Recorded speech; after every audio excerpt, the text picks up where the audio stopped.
MMA on the Rocks / Loaded Joe's MMA / Unfiltered Bachelor / My MMA News.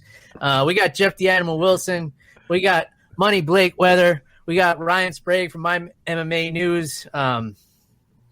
Yeah, I don't know what the fuck this is going to be, but welcome. Blake texted me yesterday and said, "Do you want a podcast?" And I said, "About what?" And he said, "We'll see." So I guess we'll all find out together. So.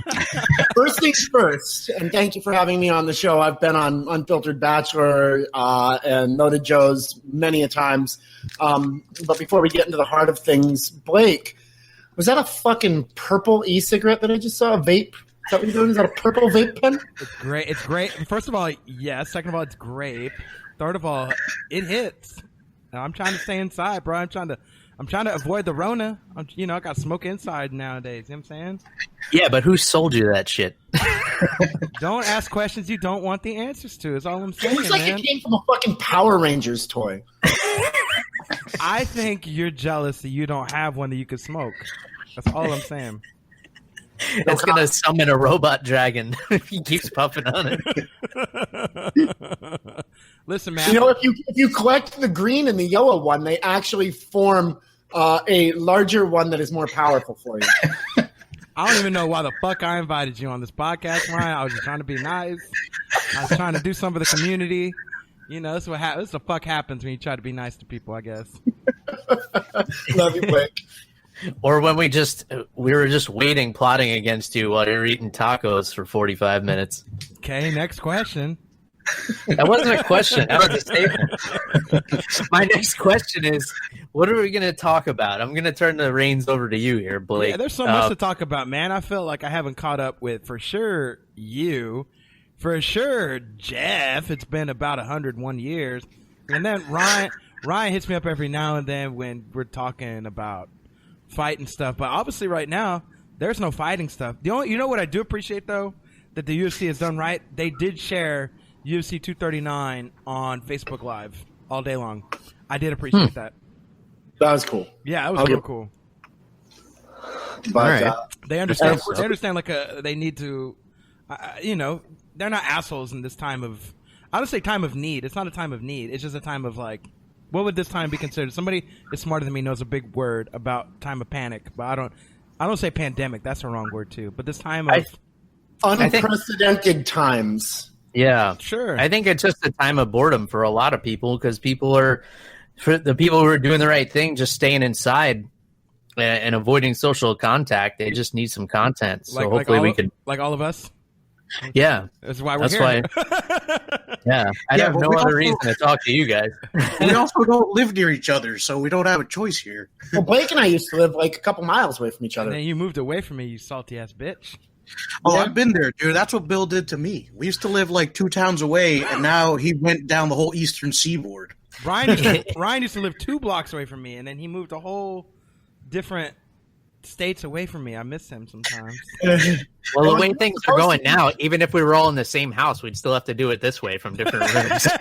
I've had many social hours that look exactly like this. So we can't all share a microphone now. Yeah. But I do appreciate that Jeff, when he had to cough a minute ago, he coughed into his arm. That's very responsible. Well, yeah, I don't want to get any of you guys sick, so I'm not sure that's I gotta go into the elbow. Yeah, he was breathing in the grape vapors from Blake. You're welcome. First of all, you're welcome. Does the flavor have to match the color of the device? Yeah, so they have a blue one, and it's called blue something, blue. I don't know. It's not blueberry, but it's blue something, blue razzmatazz, or I don't even fucking know, bro. They have a yellow one. It's pineapple. They have an orange one. It's orange mango. I'm listen, man, you get the fucking point. The snozberries taste like snozberries. Exactly, Willy Wonka's. We get this shit. Is there a red one? Yeah, they got a red one, bitch. It's a strawberry. Wow. What's a strawberry? Man, strawberries taste like strawberries, just like the snozberries taste like snozberries. It's a cross between a strawberry and a scarecrow. It's corn flavored, but also a little hint of strawberry. It's a strawberry. We win. Everybody wins when you inhale. You know what I'm saying? All right. Let's talk about some MMA before we get too silly here. I guess the biggest news. What was supposed to be the fight this weekend? Wasn't there supposed to be a fight? What was the fight that was supposed to be this weekend before it got canceled? It was going to be Ngannou and Rosenstrike. God, man, I feel like Ngannou was going to destroy that man. Oh, no, absolutely not, dude. I think Rosenstrike was putting him to sleep, dude. How it took him 5 rounds to hit an old man that's named Alistair Overeem. But Alistair Overeem was hitting him for 5 rounds. That's right. That's what I'm saying. If Alistair's able to hit you for 5 rounds, what the fuck you think Ngannou's gonna do? Oh man, I don't know, man. Somebody was going to sleep in this fight. That's all I can say. For sure, that it could have been the fans if it was anything like Ngannou versus Derek Lewis. Derek Lewis. Welcome, welcome, Bill from MMA on the Rocks. With the dad jokes. You're a dad, right? Yes, I am. All right, that makes sense now. You know, I mean, you know this. That's what the kids call a rhetorical question, I think. We've talked about it. We've done an entire podcast about it when I was on Unfiltered Bachelor. I was the unfiltered dad or Bachelor, something. Yeah. Oh man. Okay. Yeah, but yeah, that was going to be the fight this weekend. So they're aiming for that one to be on the Ferguson Khabib card whenever that happens. No. Or maybe that's not going to be a card. Maybe it's just going to be a singular event. I don't know what's going on with that. I know that they were talking about adding fights to the alleged April 18th bout that is either going to be at Area 51 or in Dana White's fucking basement. I don't know where this shit's going to be. The entire world. As long as it got Wi-Fi, I don't give a fuck. Yeah, that's true. Yeah, I imagine it's not going to be anywhere in the United States. They're going to have to go overseas for this one. Canada, maybe? Canada. No, Canada's more locked down than we are, bro. Yeah. Man, I don't like that shit. They're not fucking around. This might legitimately be a rumble in a jungle. This might just be they went and destroyed, a couple of acres of a rainforest, and this is going to be in a non-determined location. That might be Corona's the only not finding its way this far into the Amazon. We're going to find a couple new species of animals, but we're not going to find any coronavirus. They're going to make Tony Ferguson tackle some trees to make room for the cage. And that's going to be his warm-up. Khabib could actually end up getting into a fight with a bear. Yeah, he's going to have to wrestle all the bears away. Tony clears the trees, and then they fight. And then we have a ring, yeah. And then Dana White. Ultimate Fighting Survivor. Oh, my God. That just sounds like a terrible thing from start to finish. The UFO. No, it could be awesome. They start out on opposite ends of the jungle, and they have to, fight their way to find each other, and then when they find each other, they fight. I want this isn't the worst idea I've heard today. Yeah. This is like the Tiger King, right? We're going to make a documentary about this and watch it on Netflix eventually. Someone's going to have to carry Rose Namajunas' piano wherever they go. Because if anything goes sideways, she's going to be freaking out. What piano? What are we talking about? Rose Namajunas plays piano. Did you not know that? Nah, she'll be fine. She'll just repeat the Lord's Prayer over and over again. She'll be fine. She'll be fine. She'll have one of those electric keyboards they used to play in the 80s that was like a guitar. A guitar? Guitar? Yeah. You couldn't literally put those two words together? Oh, that was good. People are funny. Let's sticking with this card. There were some awesome fights on this card. I'll run down them real quick. You guys tell me what sticks out to you. We had Rafael Assunção versus Cody Garbrandt, Aspen Ladd versus Juliana Pena, Matt Brown versus Miguel Baeza, Khalil Roundtree versus Sam Alvey, Marlon Chito Vera versus Eddie Wineland. Oof, Eddie Wineland's still fighting. Goddamn. Yeah. And I can't be the only one that thought that. No, yes. I thought that too, dude. I forgot who he was for a sec. He's been fighting so long. I thought he retired. Right, so I'm saying. He took 5 years off or something, and then he came back and lost to some young prospect. But that's the wrong year to come back, bro. The year of the corona, bro. Yeah. No. Well, no, he came back last year. He's had a couple of fights recently. What? Who's letting him fight? Yeah, dude. Well, 5 years off. It let the CTE heal. Oh yeah, there you go. That'll help. It heals, right? Sure. It goes yeah. away. Sure. Yeah. Whatever you say. Yeah. Will Smith disagree with that statement. Wait, Matt Brown versus who? Who's the kid? Miguel Baeza. Who is that? Who the fuck is that guy? I feel rude saying that, but also like I don't know who the fuck that is. Well, he came off of Dana White's Contender Series. He's only had one fight in the UFC so far, but he is 8-0. Were we expecting him to beat Matt Brown? Because I feel like Matt Brown's very tough.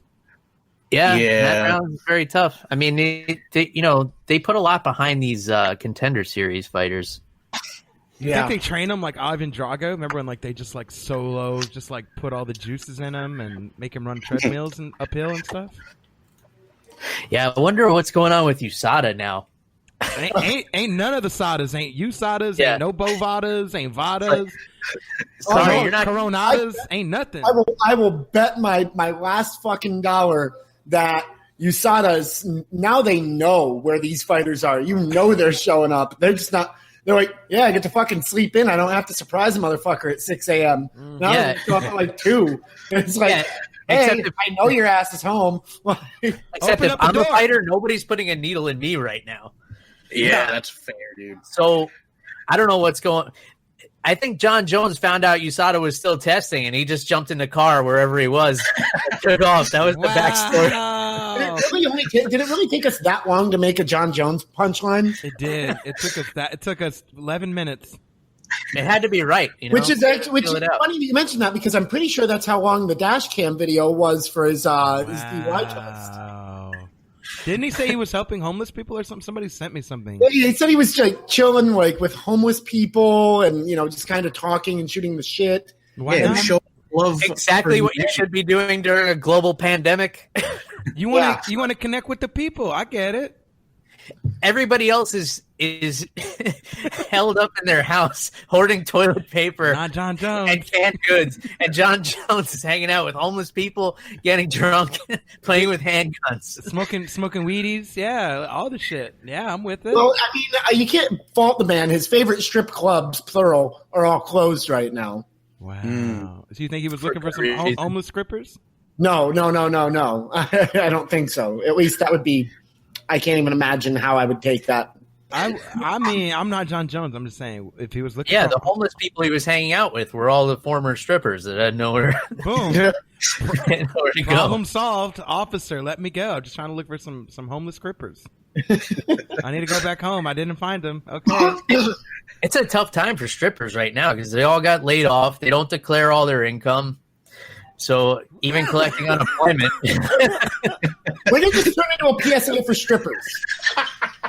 Hey, I'm a man of the people, Ryan. I care. Just like John Jones. And the more you know, it became an NBC thing. I just got sued.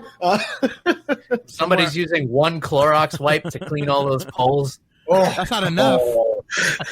But it's all they have.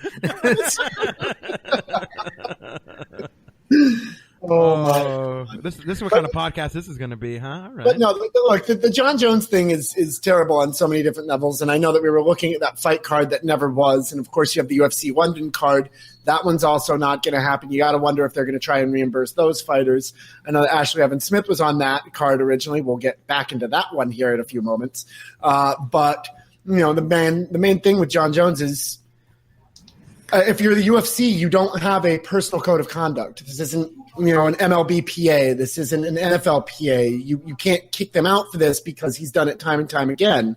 And Dana White has notoriously never punished his fighters. He's always left it on the individual state or the individual state athletic commission. So you got to think everything needs to follow suit. I mean, I feel like they've done some shit with John Jones. Like, remember they scripted him of the title when he got into that car wreck with that pregnant lady? They scripted him of the title. Like, he was like, I'm not putting up with this shit no more, bro. And then they scripted him of the title, and then we got Anthony Johnson, who was I still want to see Anthony Johnson versus John Jones one day, but we had Anthony Johnson versus Daniel Cormier. And that was UFC 187. And I still want to see that fight, but like I think like that's not entirely correct. I see where you're going, but like Dana White will punish a motherfucker if he wants to punish a motherfucker, but he's also he's very like just like whatever you guys want to do, but also like can we still make money, right? Yeah. Can we still make money? Yeah, That's pretty accurate. but that's canceled out. The fact that they stripped him of the title is canceled out by the fact that they changed the venue for him the week of the fight because he couldn't get sanctioned Yeah.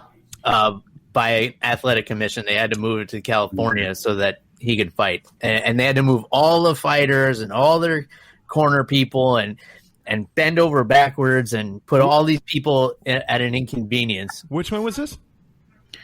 That was when he was going to fight Cormier the second time. Yeah.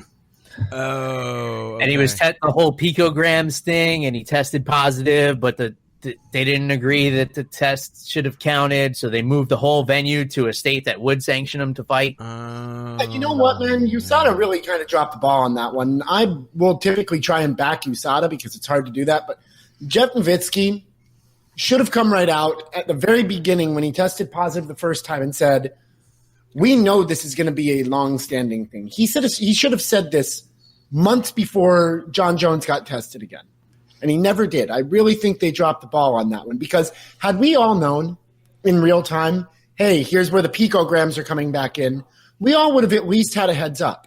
Instead, everybody was like, what the fuck is going on here? And it just sounded really shady on the entire organization and everyone involved. Facts on facts.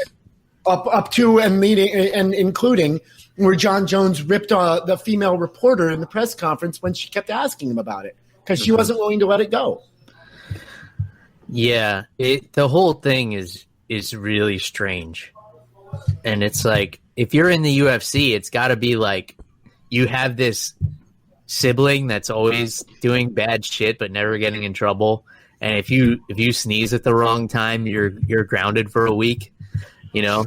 So it sucks for the other fighters. It really do be right. Like you've got to be like, you know, if you pop for some sort of picogram, you got to be like, well, John Jones done picogram last week, and they're like, yeah, but also like, hey, bro, it's John Jones. Like, shut the fuck up real quick and just take your 2-year suspension and move the fuck along. And then, but you're like, man, fuck John Jones, man. And like, yeah, but also like, it's John Jones. Like, just hey, let it go. Like, it's like the mob. Isn't it like the mob? Isn't it kind of like, isn't it kind of mobbish? Like if somebody if a mob runs a block and everybody's paying money, but you're like, hey, that guy only paid this much, and I'm paying like double, and they're like, yeah, also shut the fuck up, or you know, maybe we don't have protection for you this month coming up, and like we'll let somebody else take you over. Like it's kind of like that, bro. Like it's kind of mobbish. Yeah, UFC's a mob.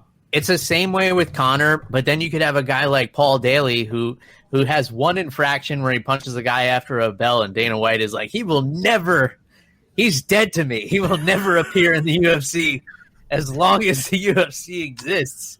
Mm-hmm. But then also fans forgot that Josh Koscheck exists, so it doesn't fucking matter at that point. Like everyone is just like, oh, that guy's still fighting, huh? Or he's still alive, huh? Or even when I said Josh Koscheck, there's some people who are new fans who are like, who the fuck is that guy? Like, you know what I'm saying? Like, nobody still knows. Everybody still knows fucking Paul Daly. You know what I'm saying? Like, it's some mob shit right here. It's some mob mentality going on. I don't like this shit, bro. Yeah. But also, I mean, there was a time where a lot of people wanted to punch Josh Koscheck. Well, I have never left that time, Bill. No, I'll leave it to you.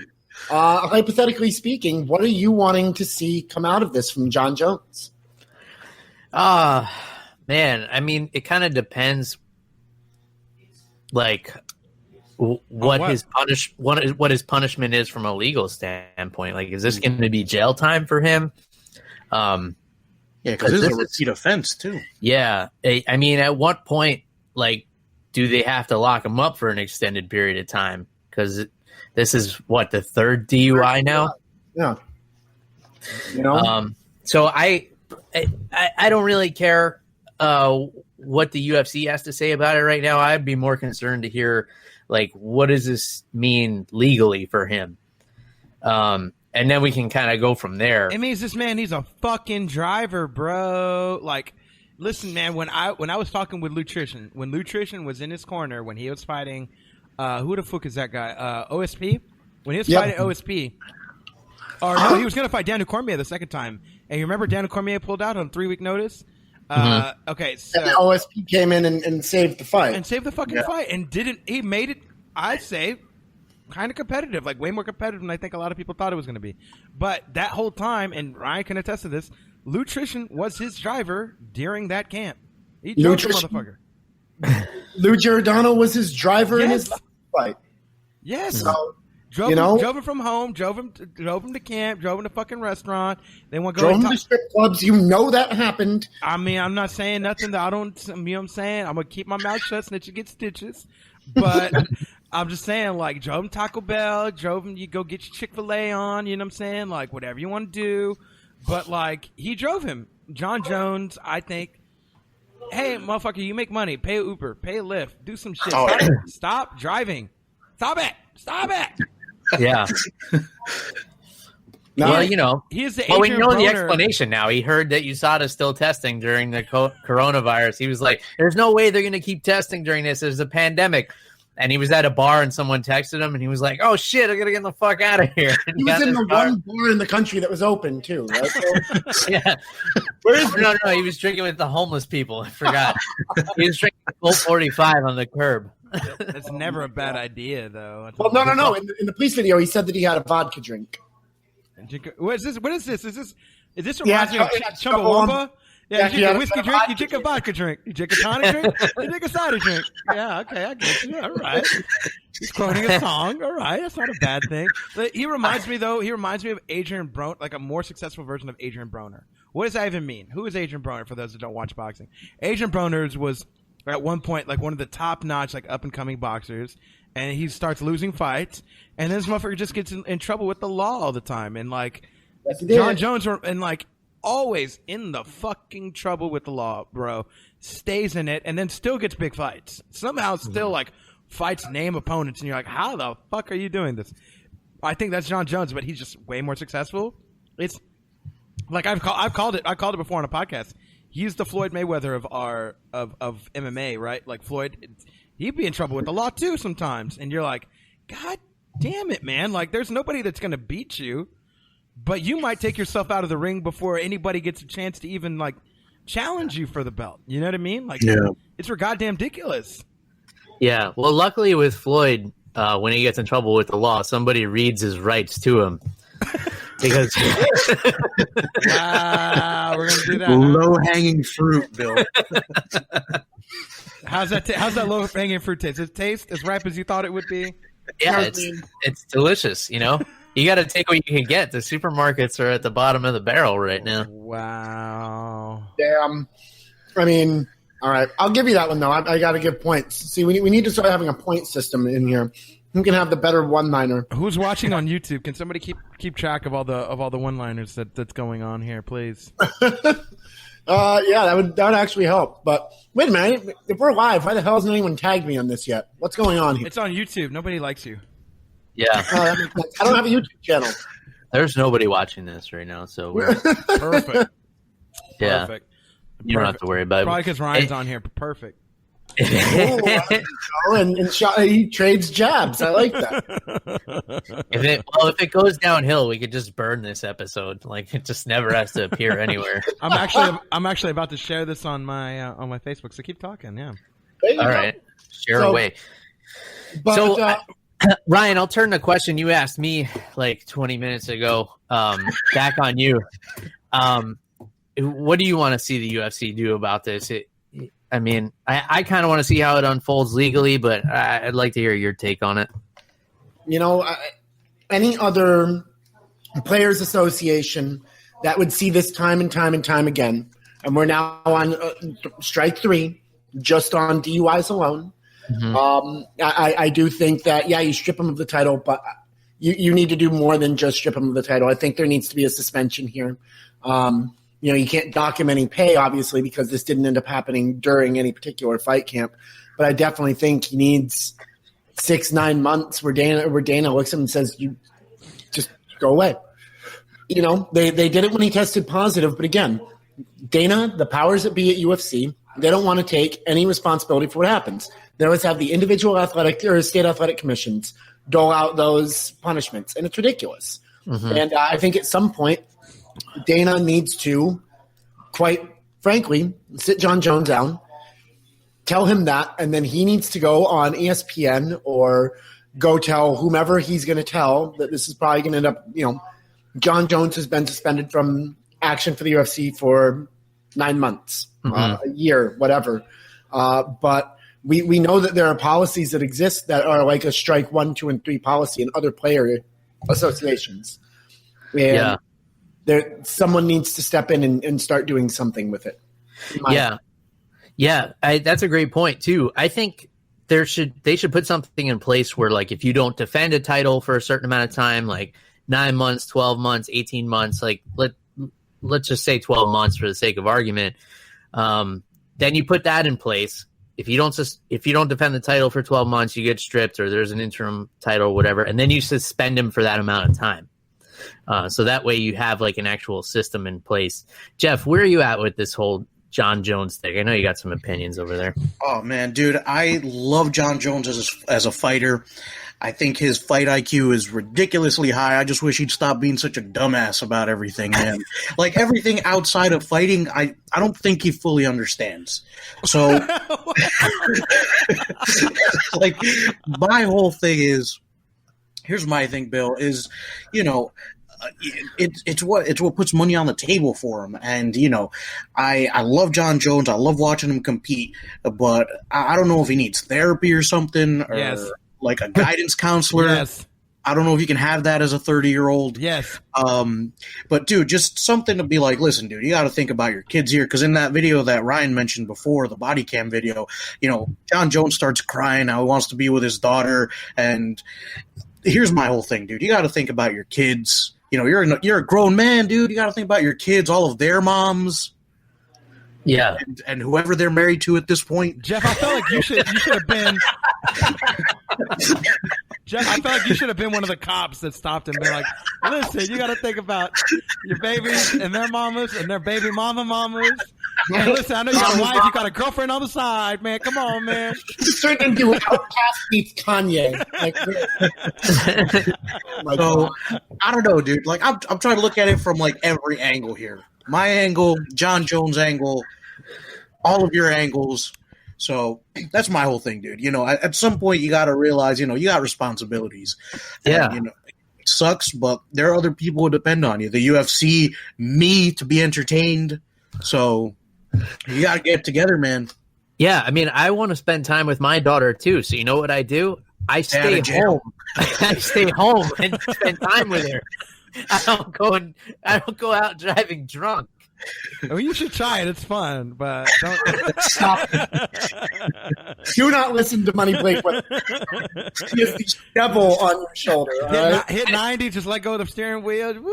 I'm just kidding. Hey, kid, take the wheel. I got to rip this shot. Oh, my God. Isn't that how we all got our first driving lesson? Our alcoholic father wanted us to hold the wheel for a minute. No, I'm kidding. You had a father? I'm just kidding. This took a left turn really good. Oh, man. Okay. Bill, what are you doing over there? You're the host, for God's sake. I'm laughing, but it hurts at the same time. So other things in the news, other than the John Jones case, I think we kind of said everything that we need to say there. Did you guys hear the crazy story that was surrounding Ashley Evans Smith? What about, has she got an OnlyFans? Do I need to go follow her? No, that wasn't the story, Blake. No. So Ryan, tell us the story. I'll make it sure. Wait, what did she look like? So you follow her on Instagram, Bill? So here's the deal. I woke up and I saw this story yesterday, and it was completely, or not yesterday. No, it might have been yesterday. Days are running together. We all know what this coronavirus is. How many White Claws have you had, first of all? I haven't had any. There you go. I've got my giant gallon of water. Why? So, where's your alcohol? We're all drinking. MMA on the Rock / Unfiltered Bachelor / Loaded Joes. For fuck's sake, all right. Two of those things have to do with drinking. Yeah. He went to go get – John Jones heard that there ain't no laws when you're drinking claws. He's like, I need to get some. He's like, for real? Right, is that a real thing? Claw. Yes. Is that a lemon or a mango? What's that? This is mango. Yeah. I had Hey, lemon. Ryan, look, I got a – We got a black cherry. Nice. Cherry. There you Thanks go. for showing us the back of the label with nothing on it. Yeah, The thanks for FDA showing warning. us the barcode. I'll do it again. I don't know how. Oh, You just showed us the part that said "Don't operate a vehicle while drinking these." It's the John Jones warning on the back of it. So I like that you're feeling so good, Blake, that you don't know which is the front of the can. okay.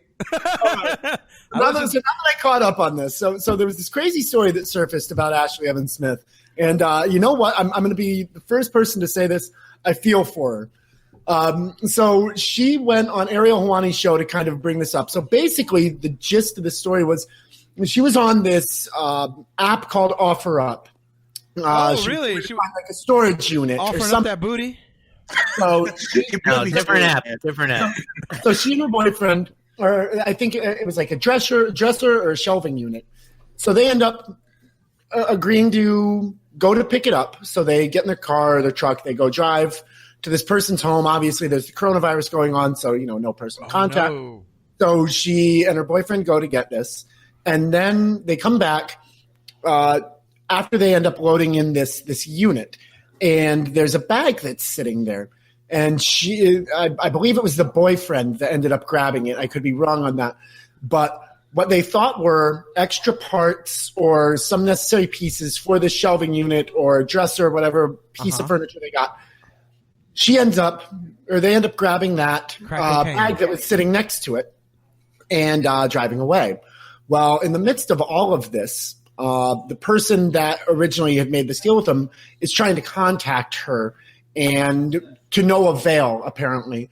What was unfortunately in that bag happened to be supplies that were supposed to be going to be donated for a hospital that has like face masks, gloves, some sort of stuff that's going out to kind of help the community because of this pandemic.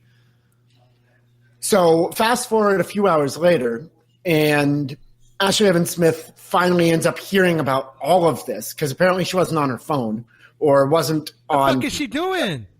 I don't know. Maybe enjoying the air, the time with her significant other. Oh, hell no. She was enjoying the air, breathing into the face mask that she stole. Yeah, she's like, ooh, I got a face mask here. I got a face mask here. I'm going to cover my face in face mask. Oh, this one's grape. Oh, my God. So the long and short of the story is she gets accused of essentially stealing medical supplies that are supposed to go to a local hospital. Yes. Trying to get this. And then there was this big powwow blowout between her and the person that they made the deal with to get the piece of furniture. And then all of a sudden she's trying to say, I'll go return these right now. Police were called, and it was, I guess, much ado about nothing, but it was more the concept of answer your fucking phone. I feel for her, and here's why I feel for her. I understand that you're trying to collect medical supplies, or you're trying to donate them for later. Why is it sitting outside of your house? Yeah, I was just wondering that. Like, if these are so... That's where it gets very strange to me. If it's so important, yeah, what the fuck you got it over by the cabinet that I'm trying to pick up? The Corona cabinet. What are you talking about? I need to bring these to the hospital so they can save people's lives. Let me just leave them on my porch. Yeah, exactly. So, I mean, this became a big story. And in fairness, she went on Ariel's show, and he talked to her about it, and Ariel didn't pull any punches, and he asked, quite literally, why didn't you look in the bag? And it's a valid question. And she even said, look, because of the time that had elapsed since we ended up having this conversation, hotheads came out. I probably handled this horribly, but handled it horribly with still the intentions of I really, truly didn't think I was taking something I shouldn't have taken. So I'll credit her for what she said on Ariel's show. I'll credit her for I really do think this was just an honest mistake that got blown way out of proportion. Answer your fucking phone, lady. You're not that famous. Those are not my words. You're not that famous, bro. But again, I mean, well, she had all those notifications from Blake on her fans only account. So that is her that I'm following. All right, cool. Well, and this is another. She had to scroll through all those first. Yeah, she was supposed to be on that UFC London card. Oh, 98. All right. So, Bill, I mean, what do you think? You kind of got the gist of this. some people are saying, oh, how could she not know? Some people are saying that it makes sense in the midst of all of this. You just have a very short overlook or lapse in judgment. What do you think from this? Yeah, and we were talking about this a little offline, Ryan. Like, unfortunately, there's just no way to not look like an asshole in this situation, because the first headline that comes out is Ashley Evans Smith steals medical supplies. And yeah, she did a great job defending herself on Ariel's show, but people only pay attention to the first thing they read. They already determined, like, all right, this person's an asshole. And then, like, the 10% of people who like really follow this sport hardcore are going to tune in and find her response. But like everybody else already made up their mind, like, oh, she stole from people and probably, cost them their lives by stealing these medical supplies. So unfortunately from her, this is going to be something that's really hard to bounce back from. But I was with you on the same page with like, why is this stuff just sitting outside? It's so important.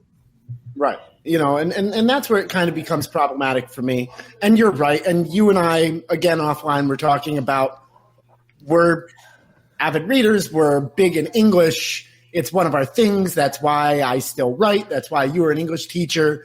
It's why we do all these things. We're going to look for the full story. Mm-hmm. I don't look at the headlines and say, ooh, this is interesting, and then start reading. I start reading where you are supposed to start reading. And unfortunately, not just are people going to listen to the first response of the story, they're not even going to read the full story to begin with. Yeah. So, I'll take it to the other extreme. I read the headlines and immediately think, this sounds like some bullshit. Let me see what really happened. Exactly. because if something's too, it's Occam's razor. Well, not Occam's razor. If something's too good to be true, it probably is. Occam's razor is the obvious answer, is the correct one, right? This is sitting adjacent to this furniture piece he's supposed to pick up. Any one of us would have said, yeah, I guess it's going along with me. Yeah, here's this bag of medical supplies that could save hundreds of lives. Let's put it next to this dresser I'm selling for $12 on OfferUp. Yeah. And it was $12. I don't know. I mean, I can only assume. They listed it for 20 and she was like, will you take 10? And they're like, make it 12. She's like, I'm not fighting because I'm not famous. So here's my Venmo. Right. Blake, you know what? I need to hear your opinion of this because, man, shots are being thrown in Smith's direction. I don't know the full, like, where the fuck this bag was. Was it on the cabinet? Did they have to go in this guy's house to grab this cabinet or whatever, this fucking dresser? I don't fucking know, bro. Like, where's this bag? Was it inside of the dresser? Like, no, it was adjacent to a dresser that was outside. What? Okay, adjacent. That's fucking a weird word, bro. But like, it was next to it. Yeah, that's what I was. Did you say that? Stop being all adjacent. I got you, Blake. Stop using words that are adjacent to the words. Bill's an English teacher. I'm a writer, and then we have Blake over here. All right, I'm just saying, man. Like, okay. You are adjacent to us with reporting. Right, exactly. Like I do. Where his vape pen has to match the flavor, has to match the color of it, just so he knows what he's putting in his mouth. Facts. First of all, this is the only facts that we know about right now. So, secondly, yeah. I mean, okay, so you grab a bag because you might think it kind of goes along with it, okay? But also answer your fucking phone, bro. Like. Maybe I think she was just trying to big time the dude. She like bought this item, trying to big time homie. Homie's like trying to call. She's like, I don't need to talk to Scrub no more. Like, I'm UFC famous. You know what I'm saying? Dude probably never seen her fight a day in his goddamn life. Doesn't follow her on OnlyFans or whatever the fuck. He doesn't know she exists outside of just like, I met you on. Hey, I just met you and this is crazy. You stole my medical supplies, so call me back maybe. You know what I'm saying? Like, this is what. Nice. But also, when have you ever purchased a fully assembled dresser and been like, wait, where are the other pieces? Never know, bro. Like, maybe, right. Here's the tower. It has all the drawers in it. You're good. That's all you need. You're like, also, I got all this bag of extra shit. Like, and what kind of bag is this? So you can't just like peep inside and be like, oh, this goddamn Corona masks and shit. Like, what kind of bag? It's like, it's a brown bag. If it's a brown bag, like if I grab a brown bag, I'm trying to peep inside, just kind of take a look. Like, is this a bomb? Does this look like something that could be a Corona bomb? Like, what are they trying to do to me? What are these people? In the words of Alex Jones, we got the goddamn documents, prove that. You know what I'm saying? Like, I don't know, man. Like, why wouldn't you take extra precaution? I felt like maybe she saw it just like, oh, they're giving us free Corona shit. Like you get with every purchase of a cabinet, you get free Corona mask. I don't know. Yeah. Put this mask on before you pick up the dresser. You might get right. You know, but I don't know, man. Like, I just my biggest hang up is answer your fucking phone, dude. Like. Yeah, you're still on it, huh? Yeah, I'm not gonna get off of that. Like Ariel Wani's asking all the wrong goddamn questions. We need. Alex but that's part of the course anyway, Blake. We'll get past that. I need Alex Jones to. Hey, why didn't you answer the goddamn phone? Listen, we've got the documents to prove that you were trying to steal COVID masks.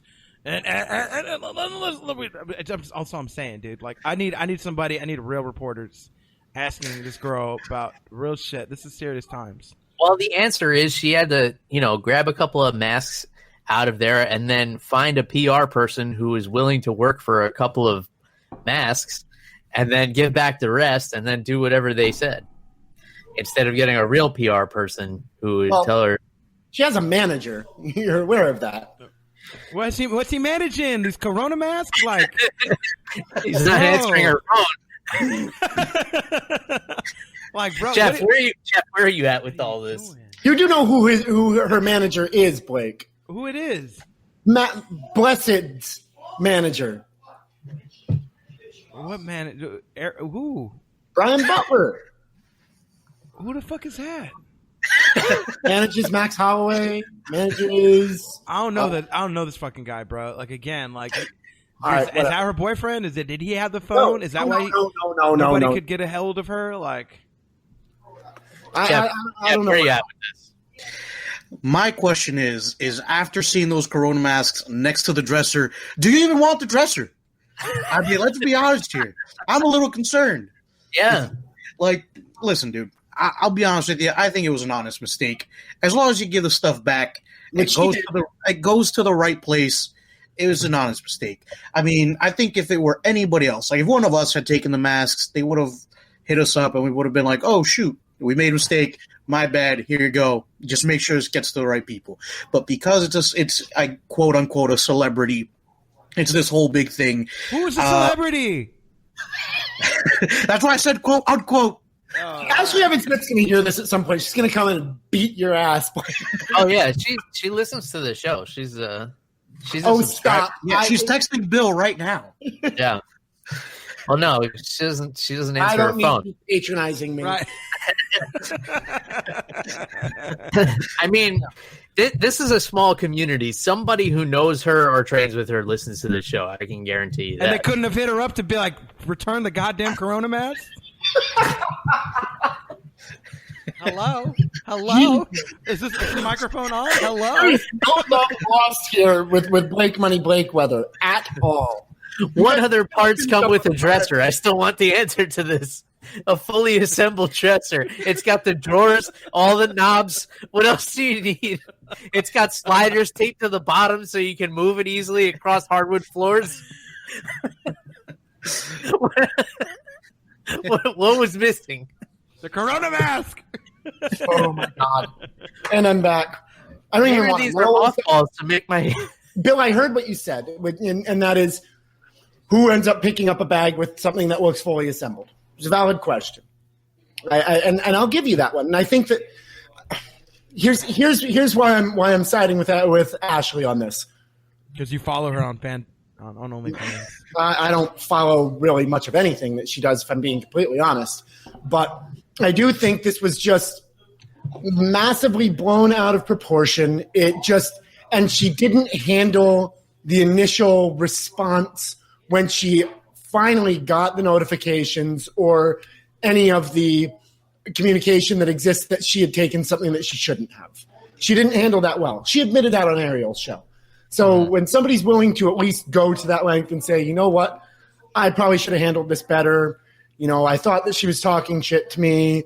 You know, I start to look at that and I immediately just kind of block somebody because I don't need that negative energy in my life. Mm-hmm. And she even said that I probably should have read the whole message. I probably should have not jumped to conclusions, you know, and she owned up to it.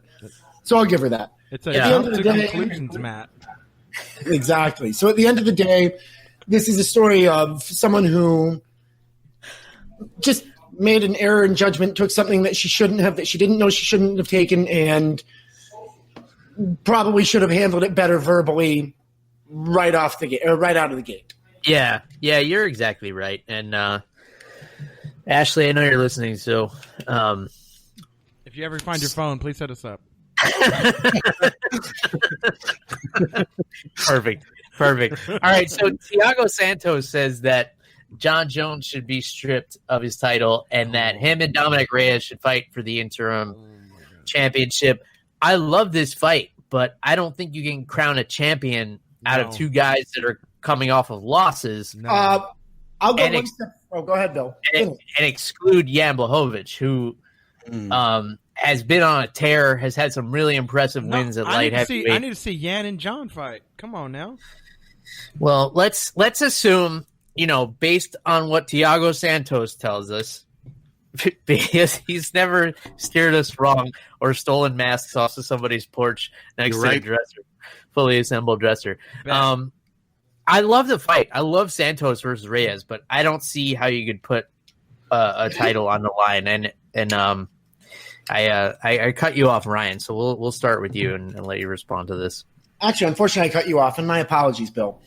I'm not so much worried about the idea of the fight. I love the fight just as well as you do. My problem lies in this. I don't think we see Thiago Santos back in the ring at least until the end of 2020. I've had multiple tears or multiple torn ligaments that I know that he ended up going through. That is not a quick turnaround. Look at what happened to Adrian Peterson when he tore his ACL, MCL, PCL, LCL. He tore every freaking ligament. All the CLs. Yeah, all of the CLs. And honestly, if you were going to punish John Jones, and that would be the fight to make, because it would give you the appropriate amount of time to suspend him and let somebody actually fight for the belt that deserves it. And yeah, I think Thiago Santos, even if he's coming off of a loss, these are two people who probably fought best against John Jones. But there's you mentioned Jan Blachowicz. We're also forgetting Anthony Lionheart Smith, who fought against him. Man, that guy doesn't know nothing. So there's you can't really have a heavyweight world Grand Prix again. Scott Coker, I think, already probably took the rights to it, but something along those lines needs to happen. And I like the fight too, but we're not going to see that fight until November or December at the earliest. And that's if Thiago Santos makes a stunning recovery.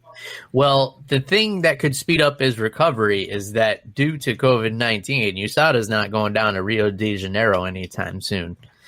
So there are some things that he could do. Some acai right there, Yeah, like some cadaver ACLs that are injected with EPO or something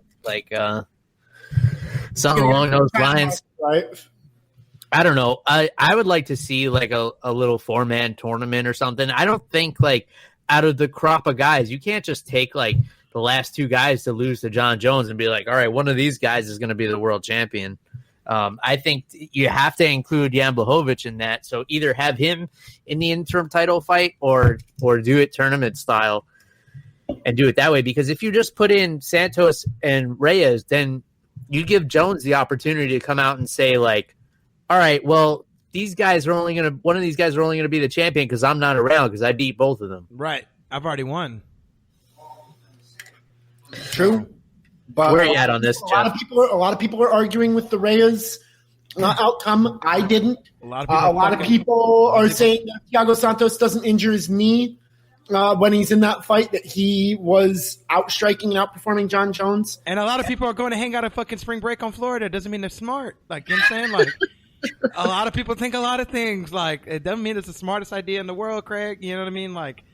I'm just saying, bro. It's Jeff's turn. I'm stealing Jeff's spotlight. Jeff, do something. Yeah. Oh, dude. I think you can't continue this conversation without mentioning Jan Blachowicz, who, like you said, Bill, has been on a tear in this entire division.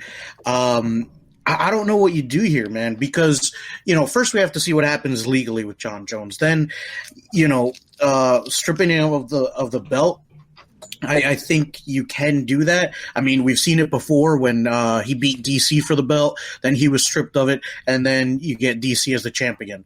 So, it's not too far out there, but I don't think that it's fair to have Thiago Santos versus Reyes. They've both lost. Anthony Smith lost so bad that he's not even in this conversation.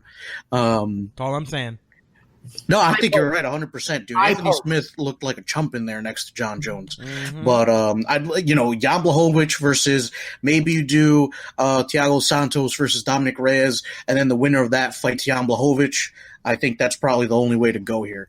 I don't know, man.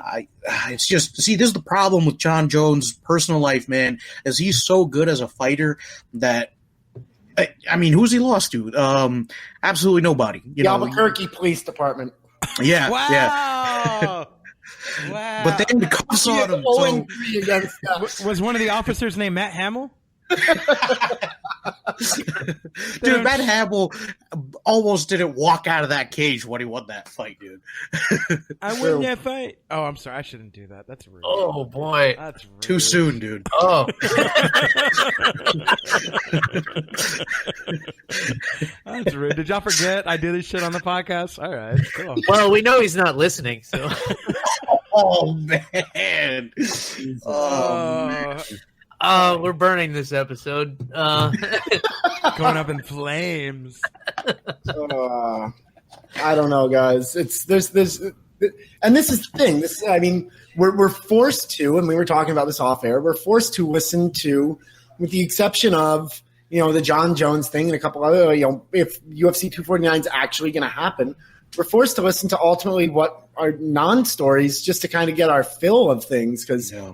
I'll be honest with you. I can't watch that fucking Grant Hill to Christian Laettner inbound pass one more fucking time. I just can't do it. It seems like every time I turn on CBS or ESPN, there it is again because we don't have the NCAA tournament and I hate my life. I don't know anything you just said.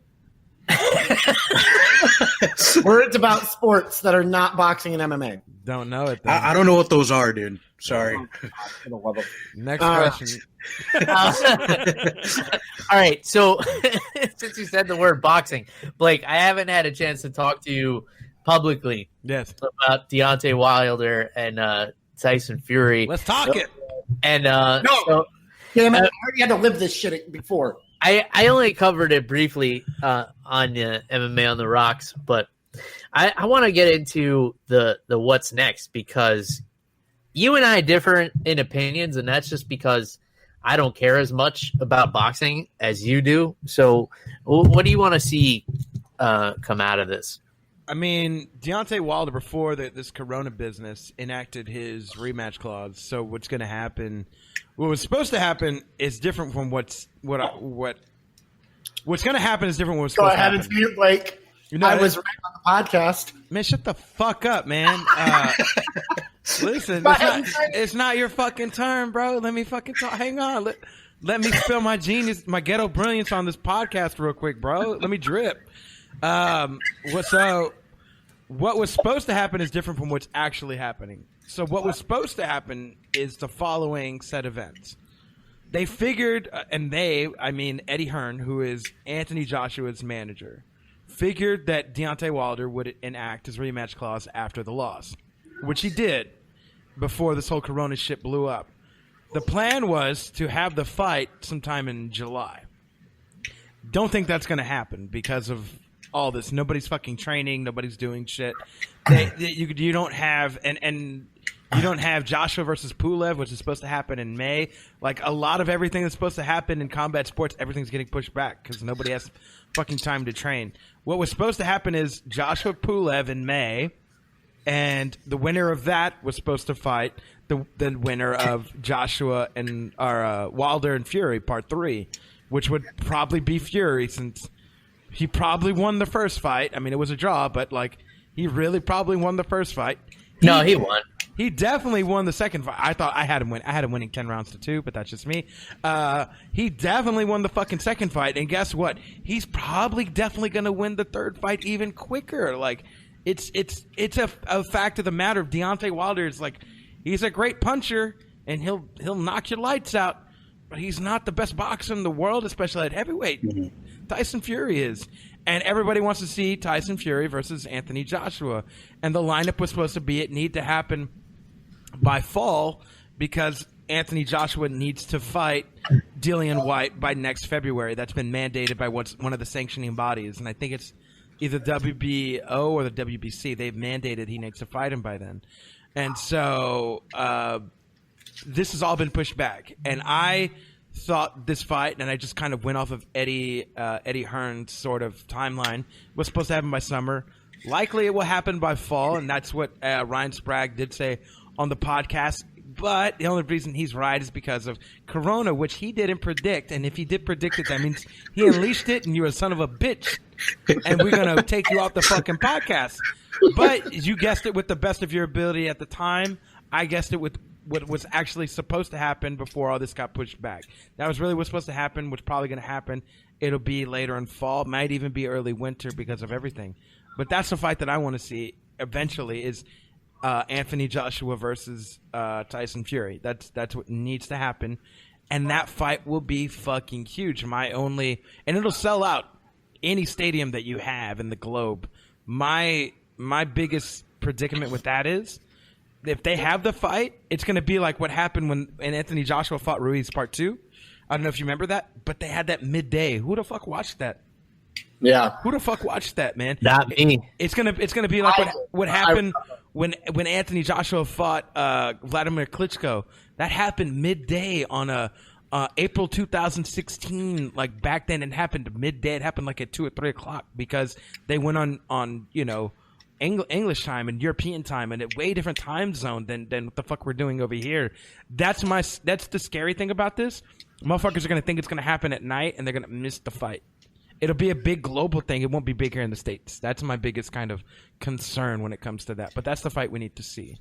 Yeah, I mean, this is where you and I differ. I don't care about Joshua versus Fury. I know it unites all the titles and whatever else, but it's just not a fight that I would get out of bed for, whether it was in the middle of the day or the middle of the night or anytime or like free. Yeah, it just doesn't interest me at all. And as far as Ryan predicting the coronavirus, I see he's got a fully assembled bookshelf behind him, which only leads me to believe he's got a box of medical supplies right under his desk that came with it. I like how you tied that all in. Well played, Bill. That's why he hosts a podcast. He's really good. Yeah. Have you checked out MMA on the Rocks? It's really good. I have. You've had me listen to it. I always enjoy it. I'm glad that we're on this. But with me, the biggest travesty that I see is I don't get to see my boy Ryan Garcia fight Gervonta Davis on time. That's where we're all missing everything. It's hard to hype to the casual boxing fan. For those who didn't see Ryan Garcia with just ridiculous lightning fast hands, just steamroll everyone that Ryan Garcia. He ain't fighting nobody though. He's good. He's not Gervonta Davis. Who's the guy that Gervonta Davis fought 12 rounds to? Fonseca. Gervonta Davis fought Fonseca, and it went 10 or 12 rounds. No, you talking about his last fight when he fought Yuri Gamboa? Is that the fight you're talking about? No. Because Garcia floored Fonseca in the first round. Okay. Yeah. He fought Fonseca. But you're talking about Fonseca fought Gervonta Davis. I'm talking about Gervonta Davis went 12 rounds with fucking Yuri Gamboa. He knocked him out. He knocked him out in the 12th round. Well, the thing is, Gervonta Davis went deep into rounds with Fonseca, and Garcia knocked him out in one round. No way. Yes. I have no idea what you guys are talking about. I'll trust it. Look it up. I don't get too nerdy on this because a lot of people don't even follow boxing, so I'm not even. Okay, yeah, that's a good point. Yeah, everybody stopped listening after the Matt Hamill comments, so it doesn't matter. No, bro, he knocked out Francisco Fonseca in eighth round KO, bro. Oh, 8th round. Okay, I'm sorry. So 8th round and first round are equal things. Okay, but it's just like when Floyd fucking knocked out Ricky Hatton. And it took him, 8 or 10 rounds? He knocked him out. And then it took Manny 2 rounds. Motherfucker was already knocked out. He was already fucked up, bro. You beat the motherfucker before he was even before he was all fucked up, bro. Like, you knotted the bread. You needed the bread already. It's already loose. It's already there for you to How old was Ricky Hatton when he fought both of them? He was younger when he fought Floyd, because Floyd fought him when he was still undefeated. Manny Pacquiao, he's a little fucking, he's a little rat, bro. Like, I don't think the highest of Manny Pacquiao, bro. So he just beat. You're gonna have an entire nation that hates you for that statement. Well, fuck him too. Oh boy! All right, so we're gonna be. So the CDC is coming after us. The deaf community. And the Philippines. The entire Philippines. Ashley Evans Smith and the fans that Blake says she doesn't have. She's not a celebrity. Dog, she's not a real person, bro. Come on, man. She's not even a person now. Not only is she not a celebrity, she's not even a person. Never heard of her, bro. He was an extra on Friends, or what did she do? Why? Yeah, she played Ross's girlfriend in episode 367. Nobody remembers that shit. Just like nobody remembers her career. Like nobody knows. You got broke, you're broke. You're stealing medical supplies. You're going on Ariel's show and telling all these lies. Ooh, that rhyme. Look at that. Oh, man. Y'all white boys in sync. I don't even know where to go from there. But yeah, anyways, like that's to answer Bill's question about like the heavyweight thing. I don't want to see Deontay 3. Some people may. We already know what the fuck's gonna happen, bro. Like we know the biggest buildup of that fight is gonna be like the biggest thing about that fight is gonna be the fucking buildup, the promotion. It's gonna be cool, like, but I don't want to fucking see it. A lot of boxing fans don't want to see it. If he doesn't wear that 40-pound outfit, though, it's gonna be a different fight. Bro, he ain't worked the first time and still lost. Like, come on, man. Like, he's not that good. He's not good compared to Fury. He's good. I mean, if he doesn't come out looking like a fucking Mortal Kombat villain, yeah, he probably will save the legs a little bit. Shao Kahn has entered the fighting arena. Yeah, I gotcha. But Fury got carried in on a chair. He was sitting down. Saving that energy, baby. We're going to save that money. Taking a little bit. That's why he won. No. He was not carried. Did you see who was carrying him? It was a bunch of 105-pound girls that look like they're supermodels, and they're going to carry Tyson Fury's 200 and something pound ass. You're high as a kite. Was one of them Ashley Evans Smith? See, in comedy, they call that coming full circle. Y'all welcome. I'll be here all night. It was like, I carried the heavyweight champ, I carried this dresser, and I carried these medical supplies. That's as close as she's gotten to a belt. Oh, God. Oh, man. Hey, you don't know what she does in the privacy of her own home. Yeah, I do. I follow her OnlyFans. I told you this. She might have some kind of belt in that new dresser of hers. I'll let you know. I'll be sure to watch tonight. Oh, Jesus. Oh, You'll man. take the show back over, please. All right, so let's talk about serious stuff. Like, I don't fucking know. Bill, when's the last time you went? When's the last time you went to? What's that place you go to all the time? The Disney World.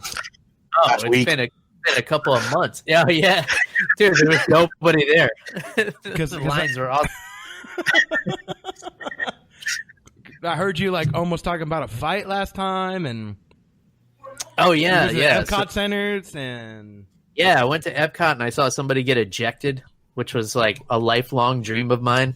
And I've already told this story on my show, but I guess since we're cross-promoting here. Yeah, I saw a guy get ejected from Disney World, and I always thought, like, there would be, like, this team of ninjas that came out of the sewer and would just, like, chloroform the guy and, like, drag him, and then, like, Men in Black, like, flash everybody in the crowd. But the guy... That shit didn't happen, did it? No, the guy was causing a scene. He was just like drunk and disorderly, and the security guy came over and he was like, "Shut up, get out." So anticlimactic. I'm standing there watching this. I'm like, "This is it. This is the Disney task force that's kicking people out." The guy's like, "Shut up, get out." It's and the guy's Ron. like, "I want to go back." I think his name was Kevin. He's like, Kevin. He's like, I want to go back in the bar. He's like, shut up and get out. If you try to go back there, I'm going to call the police. And the Epcot police. I'm like, what is this? I thought Disney could kill people on site. Like I thought they had martial law. That's only, it's only celebrities. It's only Look, celebrities. they kind of can, but they use alligators for that. Oh, That's how they get around it. too soon. Wow. Dude, you will not find a. You will That's not where find we it draw the line. That's where the fucking line. too soon. All this we said tonight, and that's where we all go. Ooh. Too soon. Way to pick on the white guy, huh? Dude, you won't find an alligator within 20 square miles of Disney now. They exterminated them all. They killed them. They need to do that to the people that are fucking drunk in the Epcot centers. Yeah, well, that's what I thought they would do, but apparently just tell them to shut up and get out, or they'll call the police. That works for me in my house. Maybe nobody filled in Kevin. Motherfucker. When Connor lost to Khabib, I was there. You don't just say shut up and get out. You go a little bit further, my man. Okay. The next question. You get a dolly through your Why butt. you got to bring up old shit? So for those that don't know, first of all, Connor lost to Khabib, in case you don't know that. I don't want to be reminded anymore of that, but that happened. And that night I got very toasted. I got toasted. For those that don't know what toasted is, toasted like a marshmallow. I wasn't high. I was fucked up. I was like drinking. Top shelved. Yeah, bro. I was, if I was at a bar, my fucking bill would be at least $500 worth of whiskey. For sure. But I was at home, so it was not that expensive. And then You're drinking Evan Williams. I'm not that classy, man. Come on. Wait. What's the bar below classy? Subpar. Yeah, whatever that. No, I was drinking Proper 12 that night. A lot of Proper 12 that night. I got trashed on Proper 12 that night. And for good reason. I threw a fucking cup at my roommate's TV that we were using in the living room. Luckily it missed. I threw my cup outside. I live in a second story. Well, I threw stuff at you. I tried to pick a fight with you. I punched 2 holes in my hallway. I was very upset. I was a hot little potato right then and there. So, but Brian, why you gotta bring up old shit though? You could have just been vague as fuck about it. We could have moved on. But if you want to talk about it, we can. No, I mean, look, that's how Blake and I interact with each other. We talk shit. We have a lot of fun. The amount of classic boxing matches that were viewed in his apartment the time that I lived in Austin, Texas, were, God, had to have been dozens that we watched. All of them. Hundreds of thousands even. Now I know why you moved. Damn. And who knew that all we had to do was wait for a major worldwide pandemic and we could all watch this shit for free on ESPN. So, who knew? But yeah, that was that story. That's the Conor McGregor story. Do you want to tell the story of the first night we ever met in person, Ryan? Because I feel like people would love that story too. No, I don't. Not even a little bit. Moving on. So, Bill, we'll get to that. We'll get to that story here in a bit. we will. We'll get to that on another show. No, it'll be this one. We've got time. What are people doing? What the fuck are people doing? They're not going to the fucking bars and the clubs. They're here to listen. They're not watching this show either. I can tell you that much. Not yet. You're gonna listen. We haven't. I don't know about you, Blake. We have strictly audio only. Like nobody watches our YouTube. That's okay. For whatever reason. I got a face for radio, I guess. That's all right. Blake has a voice for print. Oh. Shots fired. That's why that was the lowest thing I've heard all night. How dare you? I'm so glad you're not here next to me, Ryan. All right, so let's get some. I would have slapped your dick so hard. Wait, what? This just took a different. I thought you had a question, Bill. What are you talking about? What? Anyway, refocus.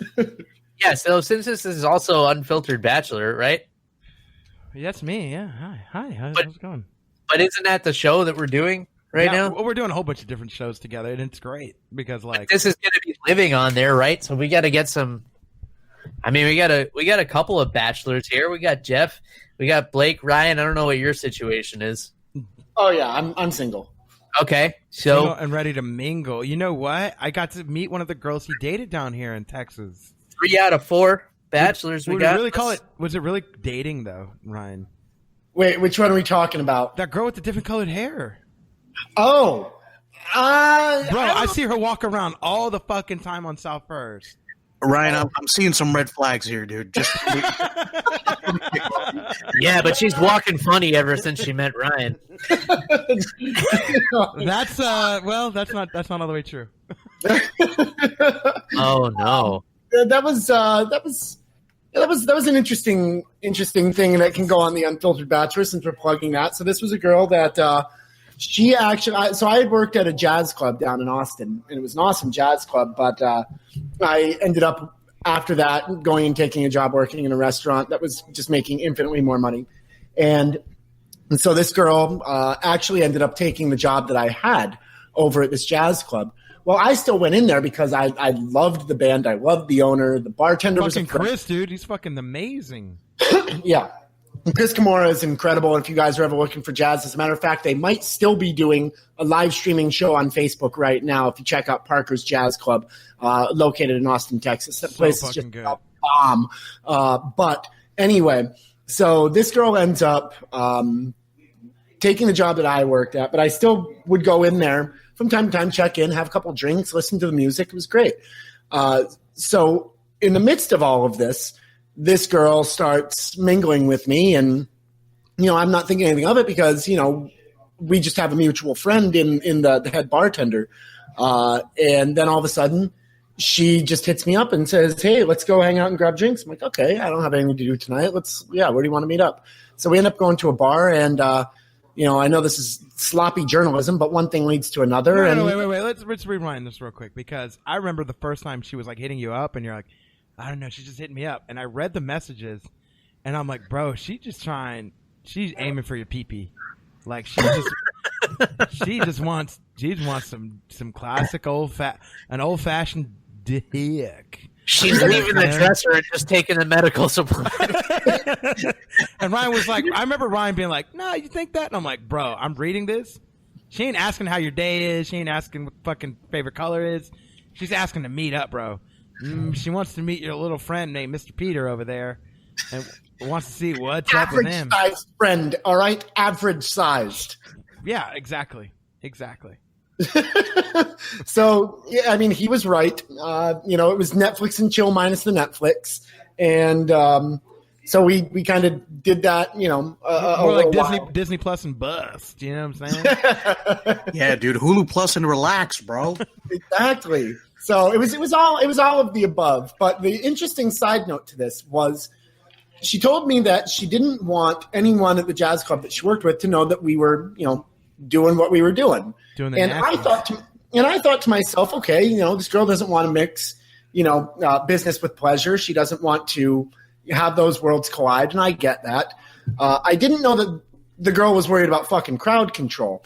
Because apparently, while she was doing that with me, she was also doing the same thing with my friend who was the bartender there.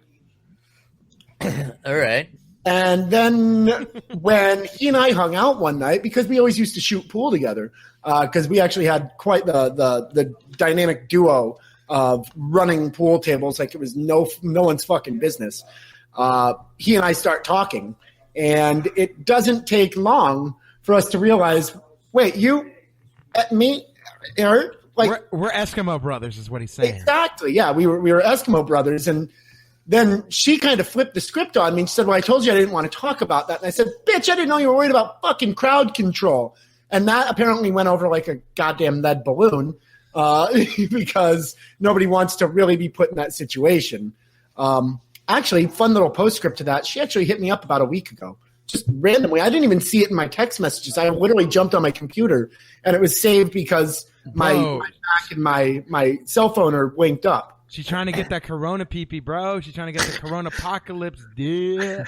Well, I don't think she's able to leave the state of Texas, and I don't think I'm allowed to leave the state of Illinois. I don't know what National Guard has to say about that. But anybody. Hey, you know what? She'll come for. But she probably thinks you're still here. She doesn't fucking know because she hasn't talked to you. You know what I'm saying? She very well may think that I'm still there. That's what I'm saying. That's probably why she hit you up. She's like, "Hey, my usuals ain't hitting me up. Maybe this dude who done pieced me down back in the day. Maybe he's an Eskimo brother to some of my other friends. Let's hit him up." Well, you say that you see her walking around frequently. Does she still have the same blue hair color? No, bro, she changed it. I've seen her at least 3 or 4 times because I go to I go to a gas station that's like right down the street from like where she lives / where her roommate works at, wherever the fuck. And they were going to Toss Pizza. Okay, we've been to Toss before. And they're always going to Toss, but I was getting gas at the gas station right next door. Wait, are you about to tell us you're part of the Jazz Trio? Yeah, did you get the yum yum? Give me some too, Blake. Oh my God, is this the bomb that you're about to drop on me? Is that like want to do a fucking show with me? This story needs a little trumpet. It's gonna be more like Mari, where I'm not the father. You know what I'm saying? No. I don't know. Like she did recognize me. I saw her, and I'm like, "Oh, bitch! Last time I saw you, you had blue hair. Now you got like some green shit going, or you got some purple shit going on." So the first time that we hooked up, she actually had green and purple hair. The next time that we hooked up, it was like bright blue.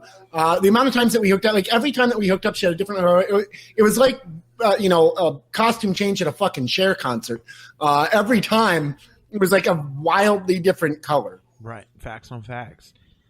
Yeah, and then I'm gonna just throw a little cipher in there. So one night, me and Ryan are hanging out.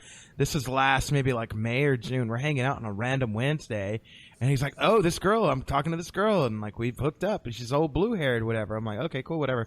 And then I was like, "Well, invite her out for some drinks, bro. Maybe you can get your pee-pee wet tonight. You know what I'm saying? Like do something. You know what I mean? Like I'm trying to look out for my guy over here." So he's like, "Oh," I hit her up, but she's like, "I don't have any money," and yada yada. I'm like, red flag number 8,000, but whatever, bro. Like, who you fucking with? You ain't fucking with nobody. Here, let's just pay for the fucking drinks. She got a friend with who gives a fuck? Like $3 drinks, bro. Who gives a fuck, bro? So I remember we like drank with her and her friend, and I don't even know if you hooked up after that, Ryan. I was hoping you would, but. I think I did. Yes. Because I think it was like right before my birthday. That's right. Yeah. So look at that. I hope Ryan get his pee-pees wet. That's great. I thought this was going to end with like an Eiffel Tower story. Like, that's why we're friends forever. And that's why we high five and call it France. Am I right? It's the friendliest of high fives. Jeff, what's your story? You been on Bumble lately? Hinge? Dude, nah, I'm off all that stuff, man. I got no good stories for you, dude. It's been a bit of a dry season, but I've been busy with work and not getting the coronavirus. So you can do virtual dating, So my Bumble sent me a notification recently, and even Hinge did, and it was like, "Hey, we know you want to meet people, but also we got to stay safe. Please do not meet people in real life." I had it in bolded letters. And let me actually read this to you real quick. This is an actual Bumble notification. That's ridiculous. I'm going to cut you off for just a second because this sounds too much like, we should hook up. Do you have any protection? You bet I do. Got it from Ashley Evan Smith. You can't because she stole all the mask. So this says, "Hi, Blake. We want to keep you safe," and it has a gold heart. "We encourage you to please take your dates virtual. Use our video chat and voice call features in the app to connect from home. Please do not meet Bumble matches IRL for now." Whitney Wolf Hurd, Bumble founder and CEO. God bless Whitney Wolf Hurd. She knows what's going on in IRL. She's keeping up with the kids. Yeah, that sounds too much like you're about to be friend zoned and you're going to be a pen pal. Yeah, dude. Yeah, unless the yum yum give me some is going to be around there somewhere. I was like, I'm just going to be off this for now. Nobody's allowed out. Nobody's allowed in. So. Nah, Jeff, you need to get some Kung Pao Corona. You know what I'm saying? Jeff, what apps are you on, bro? I was on Tinder, Plenty of Fish, Bumble for a while. And yeah, dude, I just wasn't feeling it, man. Like I like being face to face. I like seeing facial expressions, body language, all that stuff. So I needed a break from all that. So right now, Blake, I'm just focusing on work. training more. Once the apocalypse ends, it's never. I kind of want to get back to that. So right. No, I feel you, man. I feel you. Yeah, I definitely took a little step. I was on at one point Bumble, Tinder, Hinge, and was it OkCupid? I was on that too. Yeah.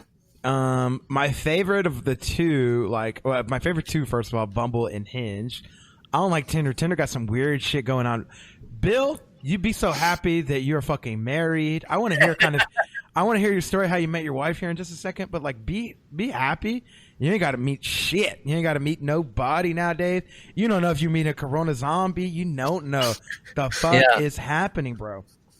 But even before then, it's so fucking Tinder is the classified since they took dating off of apparently Craigslist, they all fucking moved to fucking Tinder and they're like, hey, we're a couple looking for a third, or hey, I'm married but also we're looking for a bull. I'm looking for a bull, and bitch, what are you talking about? What does this even mean? And you're Olay, motherfucker. Yeah. I'm trying to get my lay on, if you owe what I mean. You know what I'm saying?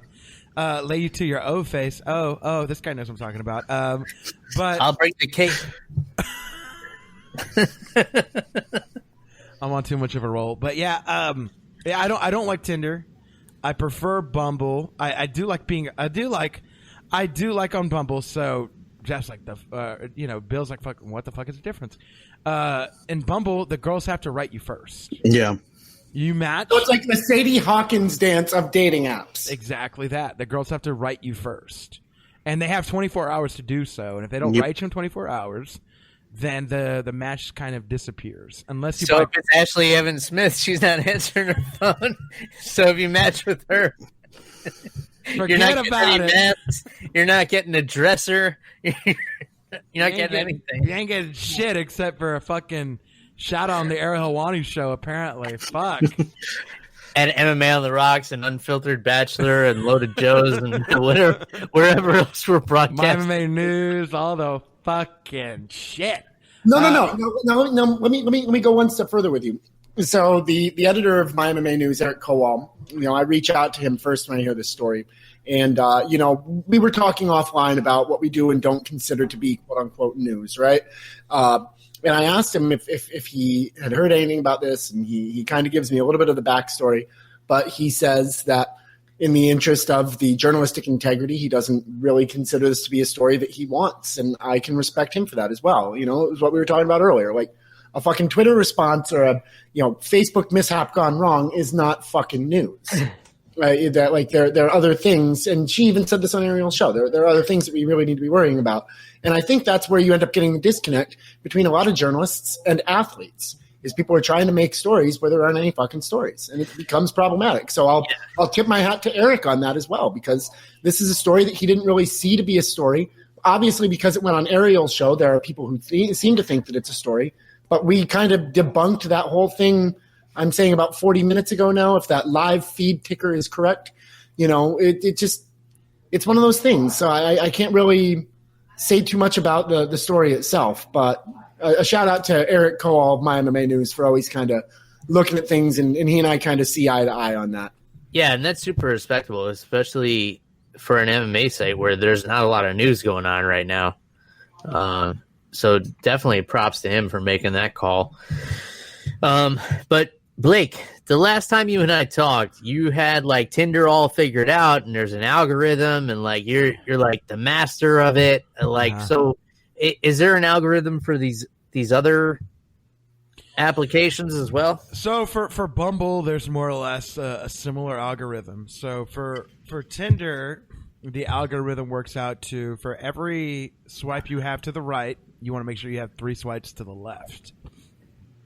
And you also want to make sure that you're anywhere that you're at. It's kind of changed now. So so it's now a radius-based system as well. So anytime you're in a new part of the city, you can match with a whole different set of people. And if your account is active, the people who are active and closer to you actually show up higher. Whereas before, the people that were showing up higher and closer to the top were people that just were popular. We're getting the most swipes on Tinder. It's now kind of moved that way on Bumble, where it's the people that are closer to you show up closer to the top. The people that that are active, they show up closer to the top. And it also puts on Bumble, what I do like is if somebody likes you, they show up closer to the top as well. But on Bumble, the only difference is for every, I'd say, 2 swipes you have to the right, which means anytime you swipe to the right, that means like, hey, I like you. You want to have 3 swipes to the left on Bumble. They want you to be a little bit more active with your likes, but they still want you to be selective. This is a lot more complicated than when I was on the dating scene, and it was like, hey, how many drinks do you have? Do you want another? Like, do you like one finger or 2? Wow. This is another avenue that took a left real fucking fast. That was the only algorithm. Hi, folks. Welcome to Unfiltered Bachelor. I'm your host, I Mike Blakeweather. don't know if a video like this exists, if dating existed in real life the way it does, on Tinder or Bumble or any of these. Can you imagine filming that? You just walk up into a random bar and you go up to random girls and it's like, left swipe. Left swipe. Ooh, hi, right swipe. I'm Ryan. And then you just sit there and she just kind of stares at you blankly for 20 minutes until maybe she ends up saying something. I mean, you kind of do that in real life, right? You either be like, oh, you're hot, I'm going to come talk to you, or you're not. And I'm like, I mean, look, I'm like, obviously there needs to be a physical attraction to somebody for there to be any sort of that apps are based off romantic relationship, But I mean, we're really kind of scraping the barrel and really just being, what's the word I'm looking for? I don't want to say selective because I think that's too high, but you're being pretentious as shit, right? Like, I mean, me and Ryan ran a segment on my podcast before I switched it over to Unfiltered Bachelor when I was still doing Loaded Joe's like heavy called Tinder Talk. Yes, we did. And we did a few episodes of Tinder Talk where it was just like going through like profiles and like we would swipe for each other. Yep. And like not to be assholes with one another, but we'd kind of be like, I think this girl's right for you, and maybe she's not, maybe she is, and like, but that's what dating apps have become. We had parameters, like if they didn't have anything in their info or their bio, it was no bio. You get swiped to the left, even if you look like fucking Halle Berry. I didn't give a fuck. Like even if you are Halle Berry, you still get swiped to the left. You have nothing in your bio. You only have one picture. You get swiped to the left. You have no picture. What the fuck are you doing here? What kind of games are we playing, bro? If all of your pictures are group pictures and I can't pick out which one you fucking are, that's a left swipe. I don't know. The no picture is interesting. Yeah, there's people that make like profiles with no picture. It's fucking weird. Yeah. But I do want to. I have a few questions for a lot of people around here. Whatever way you're seeing my finger go. First of all, you're above me, Bill, so I'm going to point to you upstairs. I want to know, how the fuck did you meet your wife? Because I can meet my future wife this way too one day.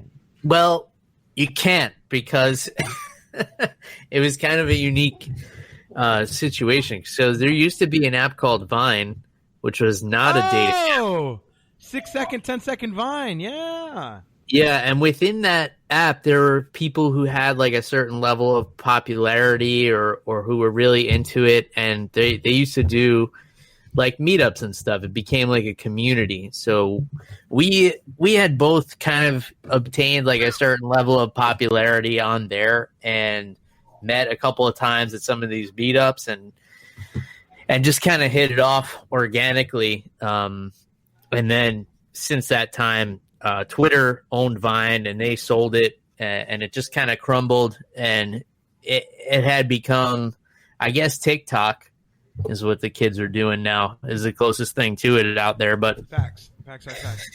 Yeah. And that group basically. What's that? You meant like in a local like Vine group basically? Yeah. So I was living in New York. She was living in New Jersey. So there used to be a lot of meetups like in Manhattan. What's that? What's that? Nothing. I'm being a smartass. Man, fuck you, man. No, I'm just kidding. You said New Jersey, and I said strike one. Wow. You're not wrong. She was just living there. She's from Florida, which is why we live here now. Ah, okay. But yeah, we just hit it off that way, and but it was kind of a similar idea. This was before like Tinder even became popular. Like she would see my videos, I would see hers. We would kind of get like a little bit of an idea about each other, and then we met each other in person. But it was not the same intentions. We would meet within a big group and just kind of it was different. Well, when did you realize though, like you wanted to like hang out with this person singularly? And did you have like a first date idea, like all planned out? Like, was there like kind of a cute little story that went with that, or you're like, "Hey, you want to grab a drink? You make my pee hard." Like, what was this? So the funny story: the first time we hung out, we met up in Manhattan, and we just got a drink and like a burger at like this Irish bar, and then I was like, "Hey, is there any places to go dance around here?" Oh, I thought you were going to say hook up. All right. So we wound up at Copacabana in Manhattan, which that night it happened to be a gay masquerade ball. Nice. All right. So we went up to this ball, not really knowing what was going on, but we figured it out pretty quick. There were dudes like being walked around by other dudes on a leash. And we were sitting on a couch in the middle of all this, and there was a DJ, and there was like all kinds of madness going on. Started hooking up in the middle of all this, and it became like the running joke of our relationship. Like our first date was to a gay masquerade ball in Manhattan, and the rest is history. Now we got a 2-year-old and Disney annual passes, so things took a strange turn. So, Bill, I have to applaud your efforts there. You literally took this girl to a place where you were shooting fish in a barrel with fucking dynamite. Yeah, you're not fooling anybody. You're like, first date. I'm going to take her to a place where I'm the only dude that's interested in her. I had to improve my chances. I was like. Yeah, but goddamn, that's exponentially. You know what? Take notes, man. Bill said, "Y'all welcome, world. Y'all welcome." You guys are all busy swiping. I figured this out years ago. Oh, fuck y'all. All I had to do is swipe my ID out of my wallet to get into this gay masquerade ball. Wow. There it is. There's the pun. I was waiting for the dad joke. I didn't know when it was coming. It had to. Jeff, while we're on the subject of dating, I want to know what the fuck your weirdest, strangest, or like most awful date is. Dude, I got one for you. This is perfect. Hit me with it. So, dude, before you start though, what are you drinking? I'm just drinking water, dude. The fuck, man. All right. Lay into him, Blake. You did to me. I didn't have time to go on a supply run. I haven't gotten a haircut in 5 weeks. Oh, he's got Wellers. He's got Wellers. Oh yeah. I just finished my Ellington Reserve, my whiskey. I don't know. It's done. This episode of Unfiltered Bachelor is brought to you by Weller Bourbon.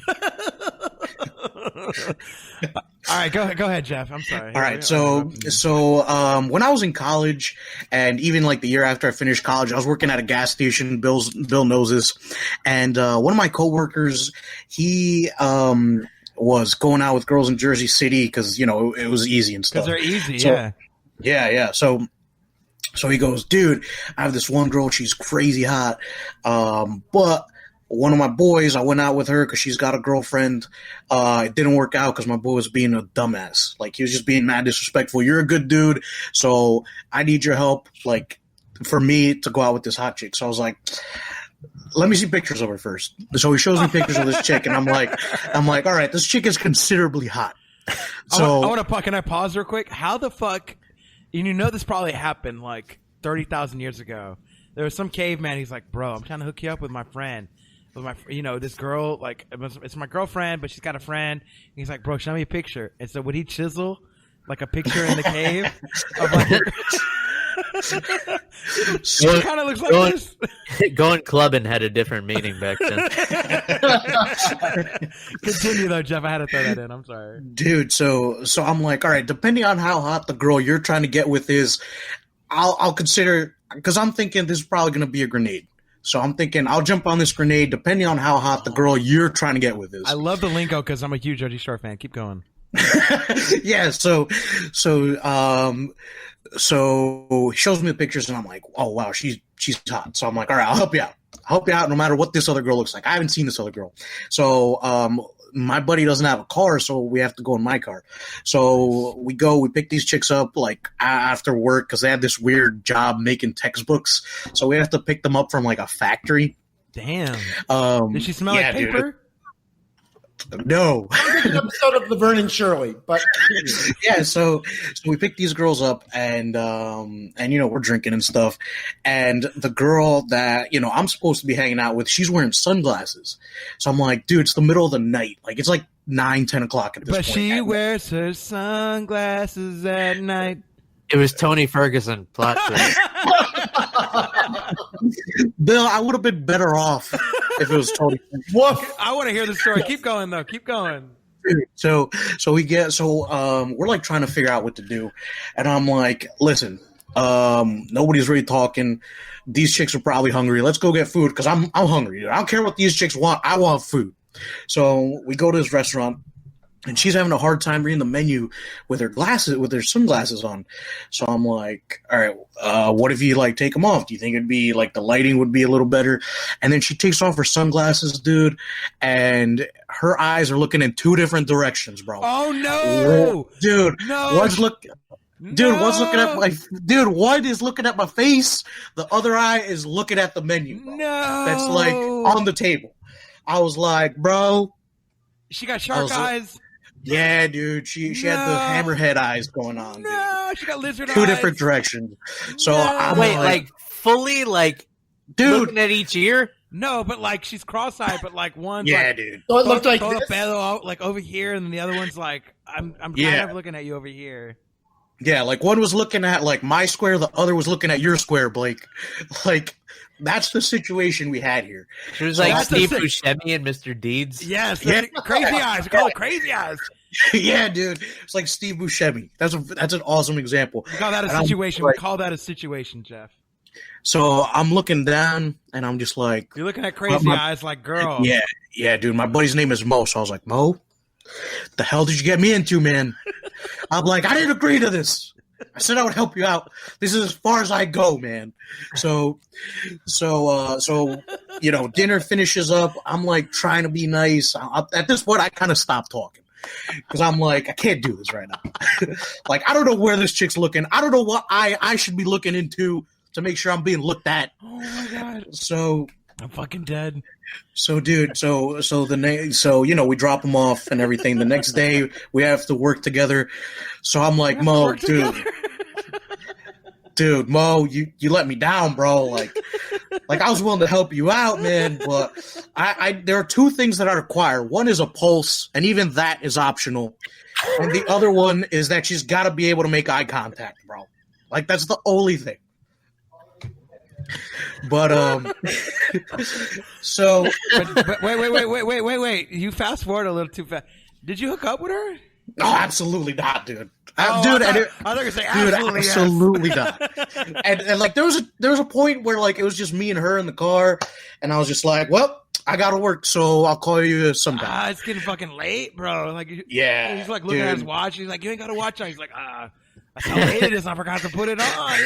You're like, look at the time, and she's like, the car or your watch? Look at her watch. Dude, so yeah, man. So wait, was she pretty though? Like, if she closed her eyes, was she pretty? I mean, she's like, pretty is a strong word. She wasn't unattractive. Did she have a good body? First of all, let's start. Yes. Yeah. At least to me, I'm kind of a chubby chaser. So yeah, to me, yeah. But yeah, dude, I couldn't work with the eye thing, man. I'm like, maybe I should have kept the sunglasses on her or something. When she closes her eyes, she can still see out her ear. Yeah, basically. Yeah. That welder is speaking through you. Yeah, dude. So this was like a Wednesday. So Friday night they want to go out again. These two girls because they liked me because like his other friend they didn't like him because he was kind of a jerk. He's and a they're fucking like, oh, douche, but you're a nice guy. You're a nice guy, Jeff. yeah. So Mo was like, oh, the girls liked you, like they want to hang out with you again. And I was like, dude, tell them I'm sick. Tell them I have like the rona. Yeah, I was like, tell them I have the Ebola virus. I think this was around that time. So I'm like, just tell them I died. Just make something up, dude. This isn't happening again. But yeah. Pink guy. Yeah. Oh man. Tell Blake, him I got herpes. Yeah. Yeah, so Blake, not super exciting, but enough that where I was like, you know what? Funny.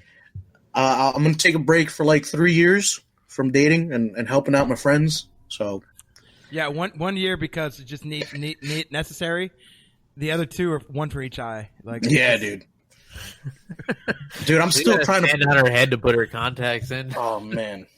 Oh, we're fucking with this girl too much. God bless her. I hope she's living her best life with another. Yeah, so she subscribes. Her name is Ashley. This guy's name is Evan. The other one's name is Smith. Is that what's going on?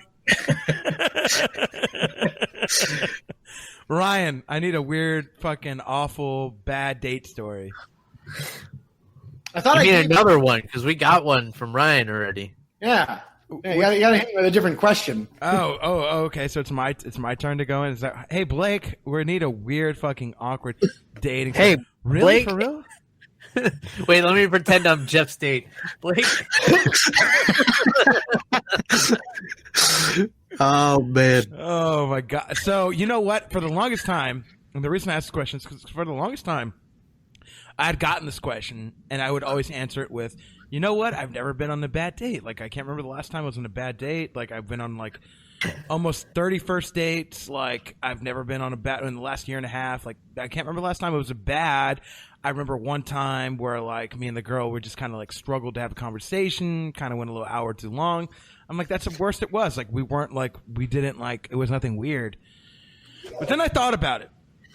And I thought about it in the sense, like, I'm very much just too nice of a person where I give people the benefit of the doubt a lot. Mm-hmm. So I stopped and I took it in and I was like, have I ever really been on a bad date? And I'm about to tell you the worst date that I've ever been on. And have you told this story on the podcast before? Maybe not. Yes. Like a couple episodes ago, I did tell it. But it's a very recent revelation. So if people didn't tune into the episode where my friend Paula came on, you're going to hear it now, and it's going to be fucking great. So I went out with this girl that I met on Bumble, and we were going to meet up for, like, it was like last year. It was like 2019. It was like March, and she was like, oh, this day is like National Margarita Day or something. And I'm like, oh, that's fucking killer. I'm like, I love margaritas. I love going to this place called Gloria's. And she's like, I love Gabriella's because my friend owns it. Like, let's meet there for drinks on, 7:30 on Friday. Fucking okay, cool, whatever. So I'm on my way to the date, and I'm gonna put all these little pinpoints in here because everything is important. What I'm about to say. So a friend of mine calls me, my friend Mimi. She calls me. I'm on the way to the date, and she's like, "What's going on, man? Like, how you doing? I'm coming back into town. Let's fucking grab a drink." And I'm like, "Nah, bro. Like, I'm about to go like on a date." She's like, "Oh shit. Like, let me know how it goes. Let's hang out later." Yeah. Cool. So I'm on the way to the date. I get there. Girl's a little late. A couple minutes late. Okay, cool. I got my drink. I'm kind of like chilling. And then I see her there. And hey, I'm so, yeah, okay, cool. So we end up talking a little bit. We're like one drink in. We get another one. And then she's like, oh, I know the owner here. And at this point, like we were talking, I found out she was unemployed. Not a big deal, but also like, she's older than me. Yeah, hey. That's right. You're older than me and you ain't got no job. Okay, what's going on? Okay, you know what? I'll let it slide. Maybe, economy is a little rough. You're going to find probably another job, right? So I'm talking to her. I'm like, so what are you doing in the meantime? She's like, you know what? I just kind of want to be unemployed for a little bit. I want to see what that's like and like just kind of enjoy like life. And I'm just like, fucking, I guess so, right? Like I'm trying to I'm trying to get it in, right? Like, I don't give a fuck what you say. Yeah, sure. I never really liked paying bills. I don't think I'm going to do that anymore. Sure, whatever you want to do. I don't give a fuck. Can we go back to your place here in a little bit? I don't know. But so anyways, I'm just like, yeah, sure, whatever. Yeah, cool. So she doesn't have like. Here's what I'm saying. So far, there's red flags. Now that I come back from this, there's red flags, and that was number one that I should have realized. But you know what? When you're in a date, like in your dating mode, sometimes you don't give a fuck unless the eyes are not looking at you. Apparently, you know what I mean. But her eyes were focused on me. I could tell she was focused on me. You know, so this was going great. You know, like her eyes are on me. It's just she doesn't have a job. Okay, cool. So. We're on there, and then we have another drink, and she's like, "Oh, I know the owner here, and you know she's really cool." And then the owner comes by, and she starts talking with her, and then yada yada. And long story short, she basically asked the owner for a job to work there, and the owner was like, "No, I'm not really hiring right now. Like, I hope you enjoy your night," and yada yada. And she didn't tell me this until after the conversation. I'm like, so you asked for you're unemployed and you asked for a job on our date? And she's like, yeah, I mean, like, yeah, I'm just just trying to get some freelance work in. I'm like, oh yeah, for sure, right? Like for sure. Like I'm still trying to get it. Like I'm still like, this tequila hit me right, and you looking right. So like, I don't give a fuck what you're saying, but also I should pay attention to the red flags, bro. So, night goes on. We go have some more drinks, and we end up going to another place, like two other places after. We had some more drinks, and we're leaving the final place we're at. And it's a place called Sahara Lounge, and it's dingy. It's kind of like rough and tumble, a little dingy. And it's really cool though, because they kind of got like a Bill or Ryan, they probably would know what kind of music is it. I call it gypsy music, but I feel like there's a better word for it. Where it's got violin and like they're playing a little guitar, and it's kind of like very. You're talking about a sitar, not a guitar. No, they were playing like an actual like little guitar. There was motherfuckers playing the guitar. Yeah, a sitar. You a sitar, bro? Don't be yelling at me, bro. Listen, I'm telling you, there was. The thing that fucking Nora Jones' dad played on the fucking Christmas song. No. Dude was playing like a guitar, like type shit, and it was a dude was on guitar, dude was on violin.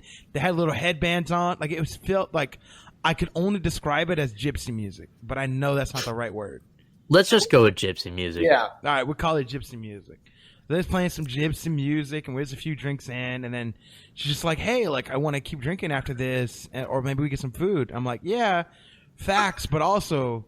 You fucked up, my dude. Like you fucked up. Like you're clearly drunk, but you drove us here, and you live close. So I'm like, what we're gonna do is let's park your car at your place, and then I'll call a Lyft, and we can get some food, or we can go back out, whatever we want to do. But you're not driving.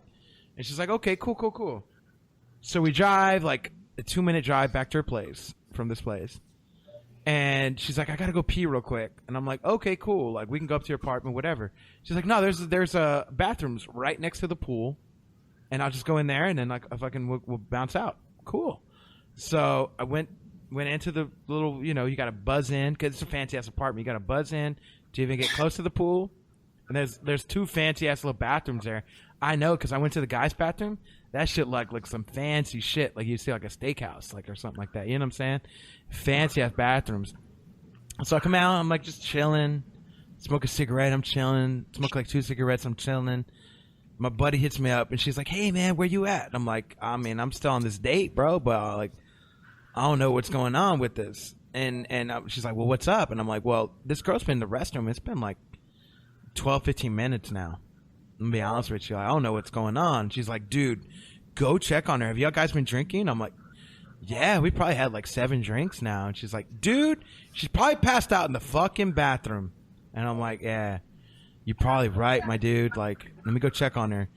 But I also didn't want to be Creeper McCreepersteins and go check somebody on the fucking girl's bathroom, bro. I'm not that guy. I'm not peeping Tom, dude. You know what I mean? Like, I'm a good guy. But how many people are in the pool bathroom at whatever time of night this is? Oh, it's all of 12:15 at night. Like, nobody's there. But also, I still got, I don't want that snigma about me. You know what I'm saying? Like, oh, he's fucking Money Blake's a fucking peeping Tom. You know what I'm saying? Like, oh, he'd be looking at girls' restrooms and shit, even though nobody's there. But I'm just trying to, hold my I got a reputation to hold. You know what I'm saying? So I like looking around, and so I I open the door a little bit. I open the door. I'm like, hello, and I say nothing. I'm like, fuck. Like, peek my head. I'm like, hello, and it's like, hello, hello. I'm like, fuck, man. All right, I'm just gonna go all the way in. So I go all the way in. I peek my head down. I'm like, hello, hello. Anybody here? Here? Nothing. It's like echoing in the bathroom. I peek my head down, and I look for her feet. I'm like, maybe I'm gonna see a body. Maybe she's gonna be laying down. I don't even know. I don't know that. And nothing, dude. There's no feet in the bathroom. There's no stalls that are nothing, dude. Like, and I'm like, what in the fuck? And like, I'm looking around, and I notice in the far side of the bathroom, there's like a door that kind of like pops open. And like, I looked, I ran across to the door, and that door leads to the other side of the pool. So, not only did this girl not have a job and was looking for a job on our date, but she done creeped off on our date. And that was the worst date I've ever been on. I know, there's a lot of questions. Please save them for the end. I did go on two more dates with her after that, though. But still, No, you didn't. No, you didn't. The point is, I realize now the error of my ways. Did she have purple hair? That's a fair question. No, she just didn't have no job. Wow. And then I noticed my wallet was missing. You didn't really go out with her again, did you? Yeah, 2 more times after that. How did she explain the situation? No, you're fucking with me. She ducked out of the bathroom, and you still were like, hey, when are we hanging out again? I asked her about it, too, and I'm like, bro, like, why'd you leave? And she was like, don't worry about it. Like, we're good. And I'm like, no, that's not an answer to the question. That's kind of the same answer you're giving me about asking you why he went on the second date. Bro, she was really pretty. Fuck, I was trying to get my pee-pee wet, bro. I'm a guy. Okay, next question. Like, I'm naive. Okay, next question. I have a question. Yes. So why did you go out with her again? I just told you this. I know. I just want to make sure it's the same answer. I'm a guy. I'm trying to get my pee-pee wet. She was very pretty. All right, my question is, did she find a job at some point in the other 2 times that you went out with her? No! Did she ask any other? Yeah. Yeah, did she apply for any other jobs? Oh, man. She should have applied to work on this D, but she did not. So, but she's got a job now. Like, we're friends on Facebook. But did she bring her resume on the second 2 dates? She didn't. Well, the second date was at her place, and Did she give you a doctor's note from the end of the first date? Did she ask for you to be a reference on any of the other dates?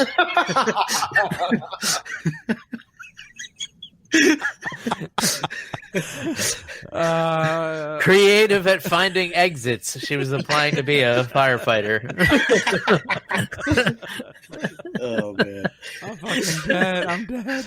You know what? Fuck her, though, because she not only did she dodge out on her dates, but I found out last summer she's a Truly's girl, and I'm a White Claw guy, so this would never work out, ever. No, it would never work out. You're right. You would never work dodged a bullet there, Blake. That's right. Like, I find you with Truly's. I find you with Truly's in your refrigerator.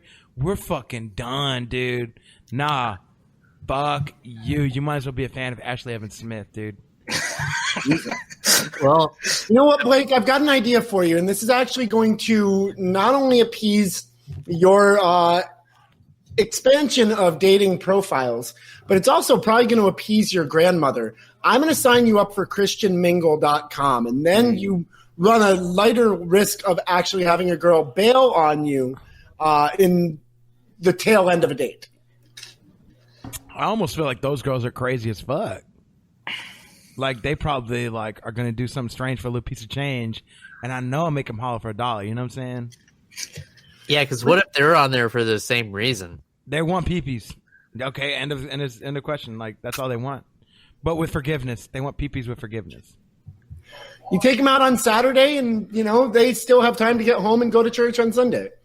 Nah, they ain't leaving my home. It's full of sin. That sounded really creepy. What? Is that why it took you so long to walk to your microphone to start the show?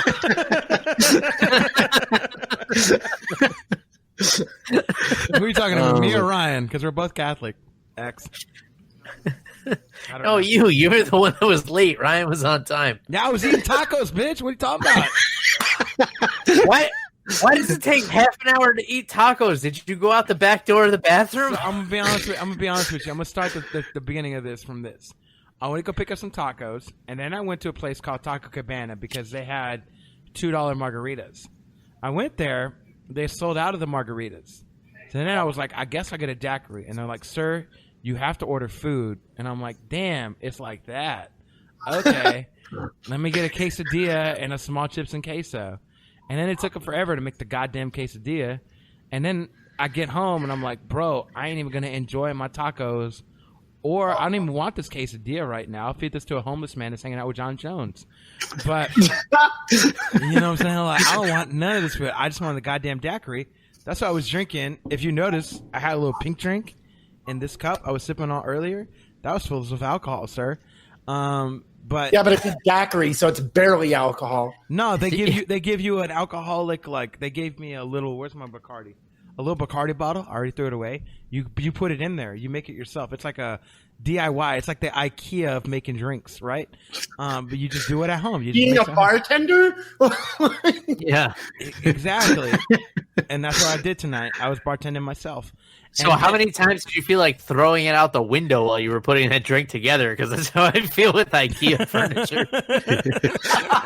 I would have thrown that party across the street. I literally didn't have the opportunity. The instructions are in Swedish. Fuck. I don't know what to do with this. Where am I going to get meatballs at this time of night? Maybe I can give it to that girl that Jeff dated. She could probably see all the instructions all at once. Where's the fucking muppet that says Bjork, Bjork, Bjork while I start to pour this shit in? You want me to pour your drink? No, bitch. Put it down. I just want you to read the instructions one at a time, please. So, that's. I don't want you trying to align cups right now. I was just trying to eat some dinner. I've been drinking wine at my buddy. I broke the law today. Oh, my God. The FBI is going to find me. I went to my buddy Bruce's house, and we cleaned my car. We did a car wash, and we drank some wine. And then before I knew it, it was 7:30, and I'm like, I got to get on the road. And you were on the other version of Bumble. What's the other version? Grinder. Thank you. You went over to your buddy's place to clean your car. You had some wine. It sounds like you ended up meeting your next date. Yeah. First of all, fuck you. I like me some wine. Watch this. Yeah, bro. Bring some wine over. Wear your jorts. I got some wine. Look, it's called Ménage à Trois. It's also a white wine, so it doesn't really count. Wear your frayed jorts and come over and we'll wash our cars and drink some wine. That's what bros do together, bro. The fuck is wrong with you? Bring over a box of wine and your booty cutters, and we'll get the hose out. We'll see what happens. Yeah, the hose on Tinder is what I'm saying, bro. Come on, man. Different hose. He meant a different HOSE. So, that was my day. And then that was right before this all happened. And then I was like, I need to get all my drinks set up over here. So I got the whiskey, I had the daiquiri, and now I'm very low. So then I got to move to where's the camera? White Claw. Black You Cherry. haven't drank that yet? Not yet, girl. What You've been doing this shit for 2 hours. How have you not done it? Man, I had a daiquiri and a whiskey soda right before this. What's wrong with you?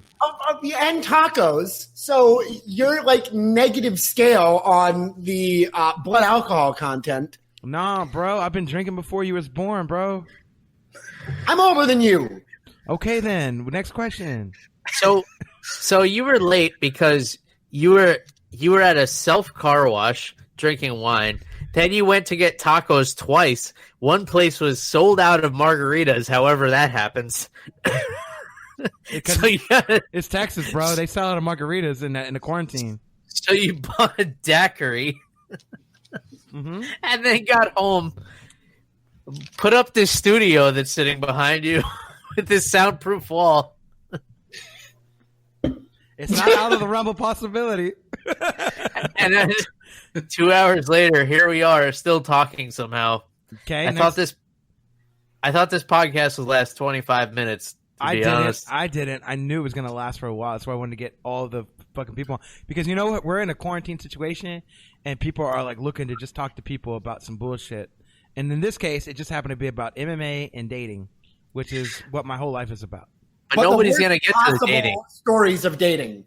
Like, the only one that has a successful story here is Bill. Man, you know what? I've That's been there. because she wouldn't leave his house after. I was going to say, wait a minute now. I've had a girlfriend for a long term. It just didn't work out. I've been there too, but, whatever. Shut up, Ryan. Nobody's talking to me. I mean, define success also, because I live in Florida and I have Disney annual passes and I have to go to Disney all the fucking time. I'm actually grateful it's closed down right now. This might be a time that the alligators try to reinvade. That It could might very be. possibly happen. Yeah, I mean, it's not out of the realm of possibilities, is it? If ever there was a time, it's now. The time is now. We were only going to get annual passes for like this year because the baby's still free, and like now it's closed down and they're extending. They're like, oh, we're going to give you more months on your annual pass, and I'm like, fuck, why? I gotta be there more. I already saw somebody get ejected. I've seen everything I ever needed to see at Disney. Hang on. I gotta go pee real quick. Y'all keep talking though, real quick. All right, What else is there to talk about? Hey, what's up, guys? Man, y'all figure it out real quick. Just give me like 2 minutes. I'll be back. Why do you shut off your black and blue background of like packing material for some bookcase you bought? Better include 25 to 30 seconds of washing his hands. At least, yeah. Yeah, and after all those daiquiris and wine and all that stuff, he's got to be peeing for at least 45 seconds, plus the 20 seconds of washing his hands. Plus the 20 seconds of shame that he was drinking a daiquiri and wine before he ended up washing it down with a White Claw. Hey, leave White Claws out of this, all right? I've got the mango White Claw, so... Oh, excuse me. Well, I don't mean to White Claw shame you guys while I'm over here drinking straight bourbon. No, yes, you do, but that's okay. I'm not mad at you. I actually came up with a brilliant invention earlier this week where I took the lemon White Claw and I took the natural lime White Claw and I made Sprite Claw. And it was delicious. All right. Well, you should have put some tequila in that while you were at it. Yeah, then it'd be an actual drink. God damn it! Why you guys gotta go after me when Blake goes to take a 2-minute piss? Yeah, my daughter's too. She loves White Claws. she can get through a whole case of them, and she's like, "Dad, how about a real drink?" No, that's PBR. I love me some PBR. Oh, dude, I'm not PBR got me through college, man. Did you ever get drunk in college? Because I've tried to get drunk on PBR, and it's fucking impossible. Well, I used to frequent this bar on the Lower West Side of Manhattan called the Cabin spelled with a K, and their happy hour, I guess you would call it. They didn't call it that. Was a PBR and a shot of well whiskey for $3, and I dare you to not get drunk after a couple of those. Well, yeah, when you mix in the whiskey, that tends to, elevate that rather quickly. Well, how have you been drinking PBR all this time? You've been doing it wrong, Ryan. Yeah, apparently you're supposed to take this non-alcoholic beer and do 40 fucking proof alcohol or 80 proof alcohol with it. Yeah, I mean, I prefer 100 proof myself, but I love blowing fireballs. So a little story. Wait, what? This just took a turn. What did I come into? Okay, so I don't know. He's blowing something. You're blowing fires and balls? So a little backstory. when I was going through pledge in one of the fraternities that I was in, we had a Big Brother night.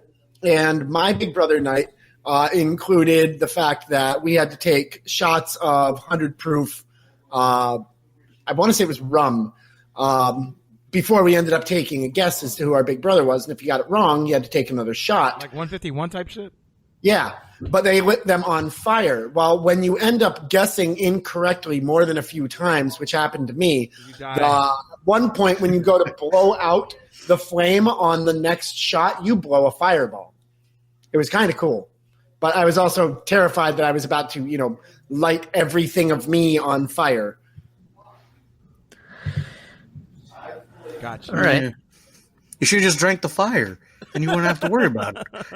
No, I'm not part of the circus. It would have evened out to 98.6 degrees once it hit the inside of your system. I don't think that's how the science works behind it, but no, I'm pretty sure that's how it works. It do be like that. Yeah, everything's 98.6 on the inside. That's right. Yeah, sounds accurate. Jesus Christ. Remember the band 98 Degrees? It's just 98 degrees. Yes. We're good. And Rising was the album. Okay. Yeah. Right. 98 Degrees Rising. Right. I like the British version of that band. It was 34 degrees Celsius. Man, you really are a dad, Bill Welker. All right. Jesus. Yeah, I've had 2 years of practice. Bill, I want to know a question. When did you and Jeff met? So Jeff and I used to train jiu-jitsu at Henzo Gracie Fort Lee. Oh, okay. In Fort Lee, New Jersey. That was, that's got to be, how many years ago was that, Jeff? Dude, I don't even remember. Hold on. We've been doing the show. This is the third year. 3.5 years we've been doing the podcast. So probably 4 or 5 years ago we met. Yeah. Dude, I still remember Bill's first day, bro. He hadn't cut his nails, and it was no-gi day. So Bill rolls with like 2 or 3 guys, and they all come off bleeding because he scratched them all up. Why would you do this? I had to leave my mark on my first day in a new gym. Yeah, so at first I was like, I don't want to roll with this guy and get all clawed up. But then one of the guys that Bill scratched up was a complete butthole. So I was like, you know what? That dude kind of sucks. And this white dude scratched them all up, so maybe he's not so bad. And then Bill kind of helped me work on my takedown defense. And that was the last time I got taken down. So something's working. Nice. Yeah, so that's how we met. Oh, and then Bill invited me to his place one night because he knew that I was kind of into UFC already, and Bill was really into it. So his girlfriend was out of town, and he invited me to his place, which was over here in Jersey. And I don't even remember what fight was that. Do you remember, Bill? I can't even remember. Jeff, we've watched so many fights over the years. I have no idea. Yeah, we've drank a lot of beers during those fights too. Which is how MMA on the Rocks was born. Yeah. That's kind of a similar story. When I started my podcast of Loaded Joes, it was a collection that I started a MMA fantasy league with my friends, and we would just meet up like for a lot of the big fights, like once a month. And I was just like, dude, we're drinking beers, we're fucking drinking alcohols, we're ordering pizza, we're talking shit about the fights. I'm like, what if we just did this? And like, I had mics going. So very like, and just at that time, it was 2014, was when Rogan was barely starting to do the fight companions, right? So like, and there wasn't a whole bunch of independent podcasts happening. The major, like the most podcasts I remember going on was the MMA Hour with Ariel Helwani. You had Rogan, who barely just started Fight Companions, like in September, October of 2014. And then there was MMA Roasted, which is Adam Hunter. He's a stand-up comedian, but obviously he's very into MMA type stuff. And then there was fellow wrestler. Who was that? Oh yeah, Adam Hunter, yeah. And then there was also, it was still going heavy then. It was in their heyday. Was MMA Junkie. Yeah, because this was probably 6 months before the SFLC podcast started. And I didn't know about SFLC, but like I was like typing in MMA, like I'm just looking up all the MMA that I could find, and there wasn't y'all, there wasn't me, there wasn't Loudmouth MMA, right? Like there wasn't I didn't know about anything else going on. And so I was like, what if we have a podcast where we actually talk with fighters, and I don't talk to them like a broadcaster, and I talk shit with my friends, and like we have a fucking podcast. And like that's kind of the way that you guys started, is kind of the heartfelt story of like how Loaded Joe's and how I started podcasting, which is crazy. Yeah. And then I remember, Blake, it was probably like 2.5 years ago when you reached out to me and you were like, hey, we kind of do similar things. And I was like, bullshit, nobody listens to my podcast. And you're like, no, I really do. And you were trying to form this whole network of people that did MMA podcasts, and you know, formed a bunch of relationships that probably still exist to this day. Because you were kind of like, everybody was kind of doing their own thing. You were the only one that was kind of trying to bring everybody together. Well, it's very much like a Game of Thrones type of like approach, where it's just like, bro, if we all have 100 listeners, and like we're all trying to strive for more listeners, like why not everybody get together and like try to like formulate like networks where these listeners come over here, these listeners come over there, like people can find out about new people. Like we're not here to like be like, fuck you, you're doing MMA podcast, I don't want nothing to do with you. And like, no, bro, like what are we fighting for? Like two acres of land, when we could all be like combining and be like, we've got this whole subplot, and if you're not here, you need to be a part of like what the fuck we're doing. You know what I mean? Why just take the dresser when you could take this bag of medical supplies too? Give me the Corona mask, or give me nothing at all. So yeah, that was really my mindset, and I connected a lot of people that probably wouldn't have connected, and there was a lot of beefs squashed on Loaded Joe's community, that people were like, I got beef with them, and I got beef with them. I'm like, why? You've got 100 listeners, they have 100 listeners. Like, shut the fuck up and just like share shit, like be friends, like we're all in this together. That's really all it was. None of those involved me, for the record. The one thing I do remember of you is when I had a podcast night where it was like this, but not. It was like a Skype, and I Skyped called like Kyle Steele from fucking Loudmouth, fucking Keith, who was doing MMA Takeover at the time. Now he's with Loudmouth. I Skype called like a few people, and you were the last one. And we did like our own. Didn't we even? I think we even did our own podcast. And we got fucking. I drank pecan whiskey, and I got fucking wasted off of my ass. We broke it into like its own 30-minute segment too. After that, and I was low dead as fuck, dude. I was gone. That's how we do it on Me on the Rocks. It's like, welcome to my world, bitch. You thought you were getting drunk on daiquiris and sold out margaritas and whatever, White Claws before, and then you did a podcast with me and you're like, oh, this is drunk. Bro, I remember how drunk you. No, don't call me out. I remember how drunk you were. You brought your microphone to the floor and were laying down on the floor and had your laptop, and you were just like, had your head, and you're like, bro. Yeah. That's how I podcast. It's like, I'm on the couch now. I'm on the floor now. What are you talking about, first of all? Why do you think nobody watches the YouTube? They're all audio. Nobody wants to watch me on the floor with my microphone in my underwear. That was a good time, though. I remember the next night, and I was like, I don't even remember the last 30 minutes. Yeah. And somehow that mysteriously never made it to the internet. Somebody needs to look into it. All right. If you guys, so for whoever is still listening on whatever platform to whatever show you're listening on, MMA on the Rocks, Unfiltered Bachelor, Loaded Joe's, My MMA News, wherever you're hearing this, just go and Google the first time Blake and I did a podcast. You won't find the last 30 minutes of that episode anywhere. I might have it in the archives. I don't know. It might never see the light of day. It might, but it might not. Like, it was, we've got the documents to prove it. But that's all I'm saying. All right, like if I die of coronavirus, you have to release it. Bet. We're making a pact right here. Bet. Gonna do that. But I was just wondering the first time that you and Jeff had met, because the first time I met Ryan was on his show, like virtually, and he came down to Austin in 2018 in April when I was freshly a bachelor. I was like 2 months after my breakup, and this motherfucker decides to come to Austin of all places and visit his best friend who lives here. I don't know why, but like he decided to come at that time. Mm-hmm. Oh, you want me to tell the story? You're not going to tell the story with me? Because I think this is a very interesting story.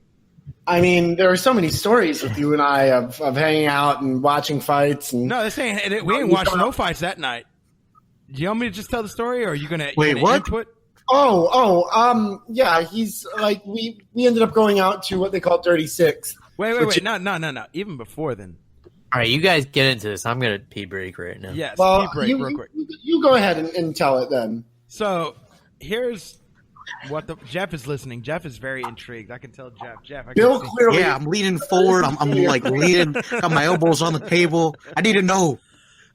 So I had met Ryan through SFLC podcast. I'd been on this podcast probably, what would you say, like 2 or 3 times probably on the show. We had only known each other virtually. I'd only met him through the MMA scene. I had Ryan on my podcast actually 2 or 3 times prior to meeting him in person. So we had a very good like sense of like, I think we're going to get along if we ever meet each other in person. You know what I mean? It's different when you and Bill, because you and Bill met each other in person first and then decided to podcast, and now y'all are still podcasting. Me and Ryan met each other. He was a co-host on a podcast. I thought we'd get along. We became friends on Facebook. I reached out to him every now and then, talk some funny shit, and like he realized like I'm just like a fucking silly guy. I'm a silly goose, and he's a silly goose. And we did a few podcasts together, especially one. The one that sticks out is we did the Conor McGregor Floyd Mayweather one.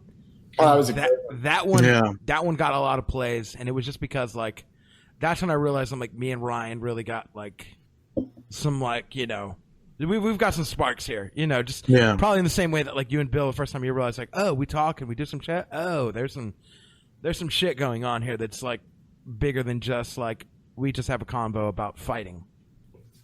So Ryan came into town. Ryan, why did you come into town? I don't even know. You came to visit Jeff? Yeah. I went to visit Jeff and just kind of take like a mini vacation. So Jeff is his best friend. Is he a frat brother of yours too? Is that what's going on? He's one of my closest friends, and we're fraternity brothers. So Jeff is his frat brother. He came to visit Jeff, who lives here in Austin. 2 months after me my ex breaking up with me, and I am balls deep in some margaritas at this place called Gloria's downtown, and I have Jeff and Ryan come meet me. $5 margaritas, they get you fucked up. Gloria's is the place that the girl without a job didn't want to go. Right, yes. I don't know why. She probably could have gotten a job there. But anyways, she didn't get a job at Gabriella's. They pull tips at Gloria's. They pull tips and probably applications, not like the other place. So I have Ryan and Jeff meet me there. I'm like balls deep into happy hour. I'm getting fucked up. Like I'm talking to these girls next to me, and then Jeff and Ryan come. Remember Amelia and fucking what's her name? I forget what the other one's name is. I actually ended up working with Amelia down in Austin. That's right, because she worked at Perry's. Amelia, and I think Katie is her name or something like that. Kara. Oh no, so Kara. No, Kyra was the girl that I was down there. You gave her your colored dick peepees. That's right. No. That was Christine. Oh, okay. Anyways, Kara. We'll call her Kara. And so, right. So we met like these 2 girls who worked at Perry's, and this is the kind of like it's a long full circle of when Ryan didn't have a job there, and then he had a job there. But then, so we're talking, we're hanging out, and all we're doing is drinking. Ryan's not eating food. Jeff's not really eating food. I ate a little bit of food, but I keep getting fucked up. And we leave, and it's probably like between 9 and 9:30. Mm-hmm. And we start walking to Dirty Six. And there was one point where I threatened to kick Ryan in his leg, like a leg kick, and I threatened to break his leg. And Ryan was like, break my leg. I don't give a fuck. Because he was fucked up.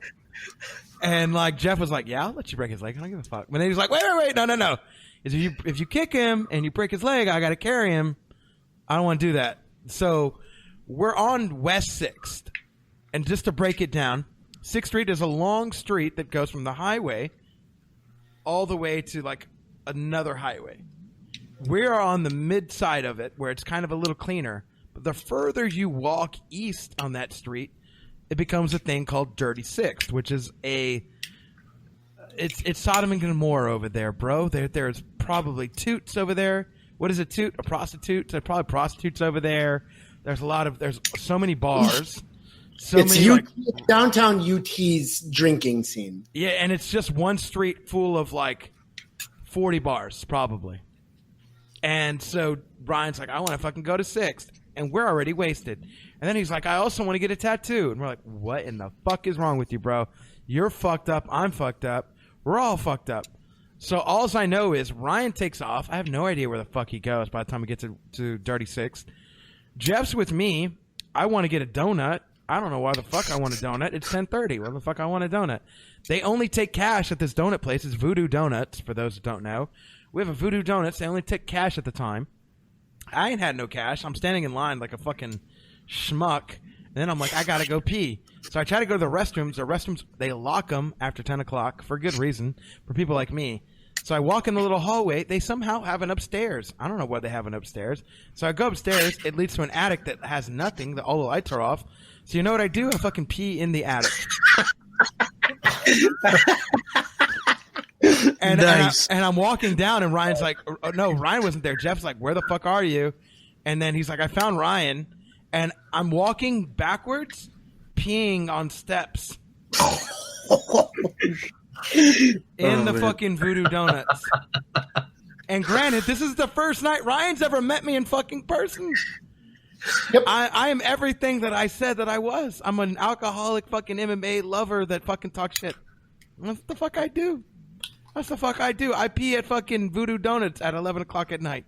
Who gives a fuck? They didn't stop me. But also they should have the restroom open. Then, Ryan, we get outside. We have everybody together. But you also admitted that they closed the restroom because of people like you. Also this, but also leave it open for people like me too. So, yes. This is the first time Ryan meets me. We go outside, and we try to go to another bar. Ryan takes off. Jeff takes off. I have no idea. Jeff takes off after Ryan. He goes to follow Ryan to a tattoo parlor where Ryan tries to go get a tattoo. They blatantly will not give him a tattoo because he's drunk as fuck. Yep. So they leave. I'm by myself with my backpack like a fucking nerd on Dirty Six. I look like a fucking schmuck who just peed in a fucking Voodoo Donuts bathroom with a backpack on.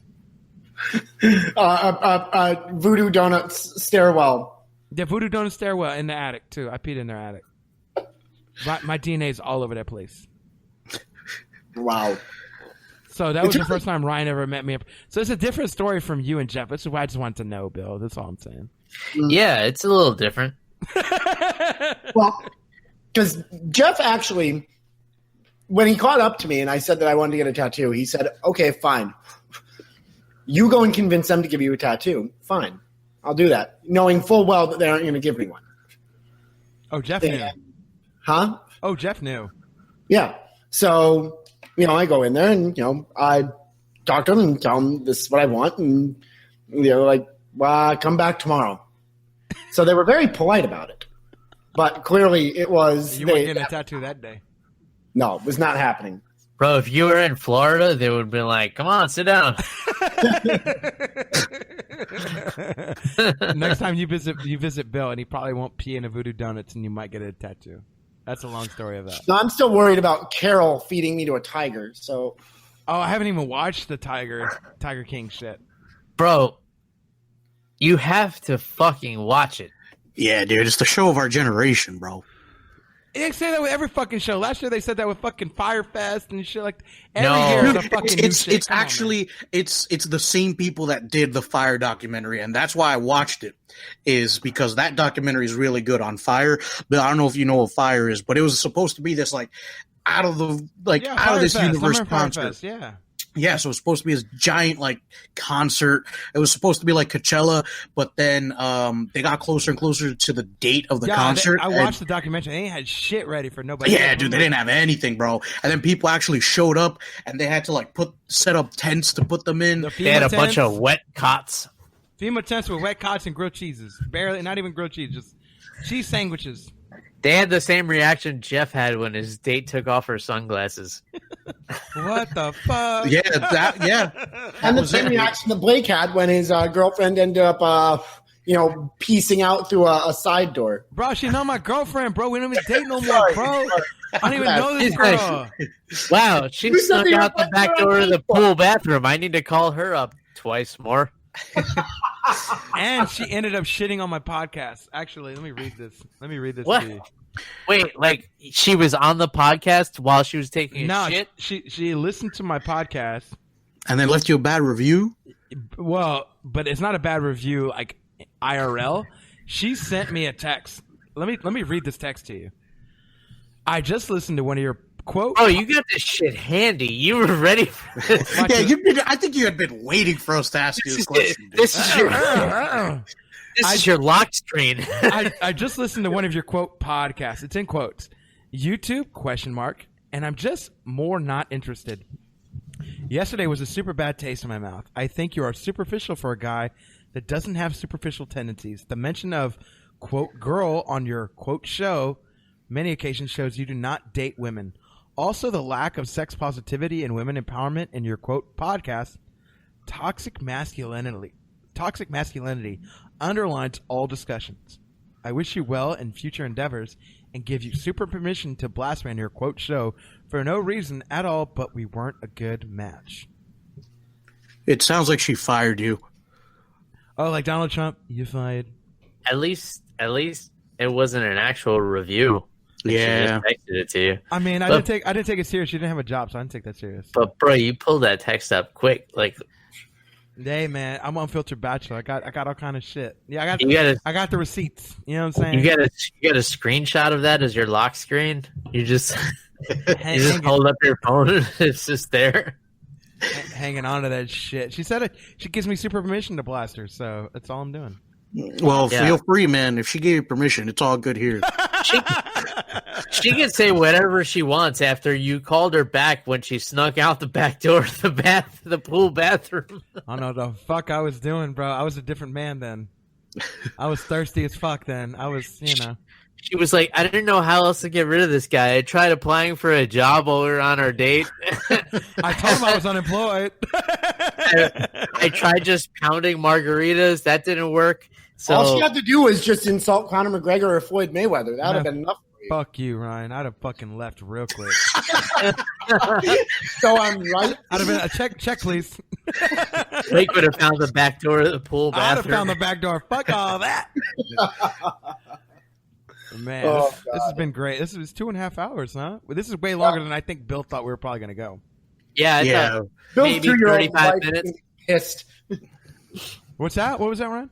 Bill's wife and 2-year-old are going to be pissed. Nah, man, they're not. The 2-year-old's not going to remember this shit. She can be like, I don't even know what happened when my dad was doing an episode of Unfiltered Bachelor, Loaded Joe's.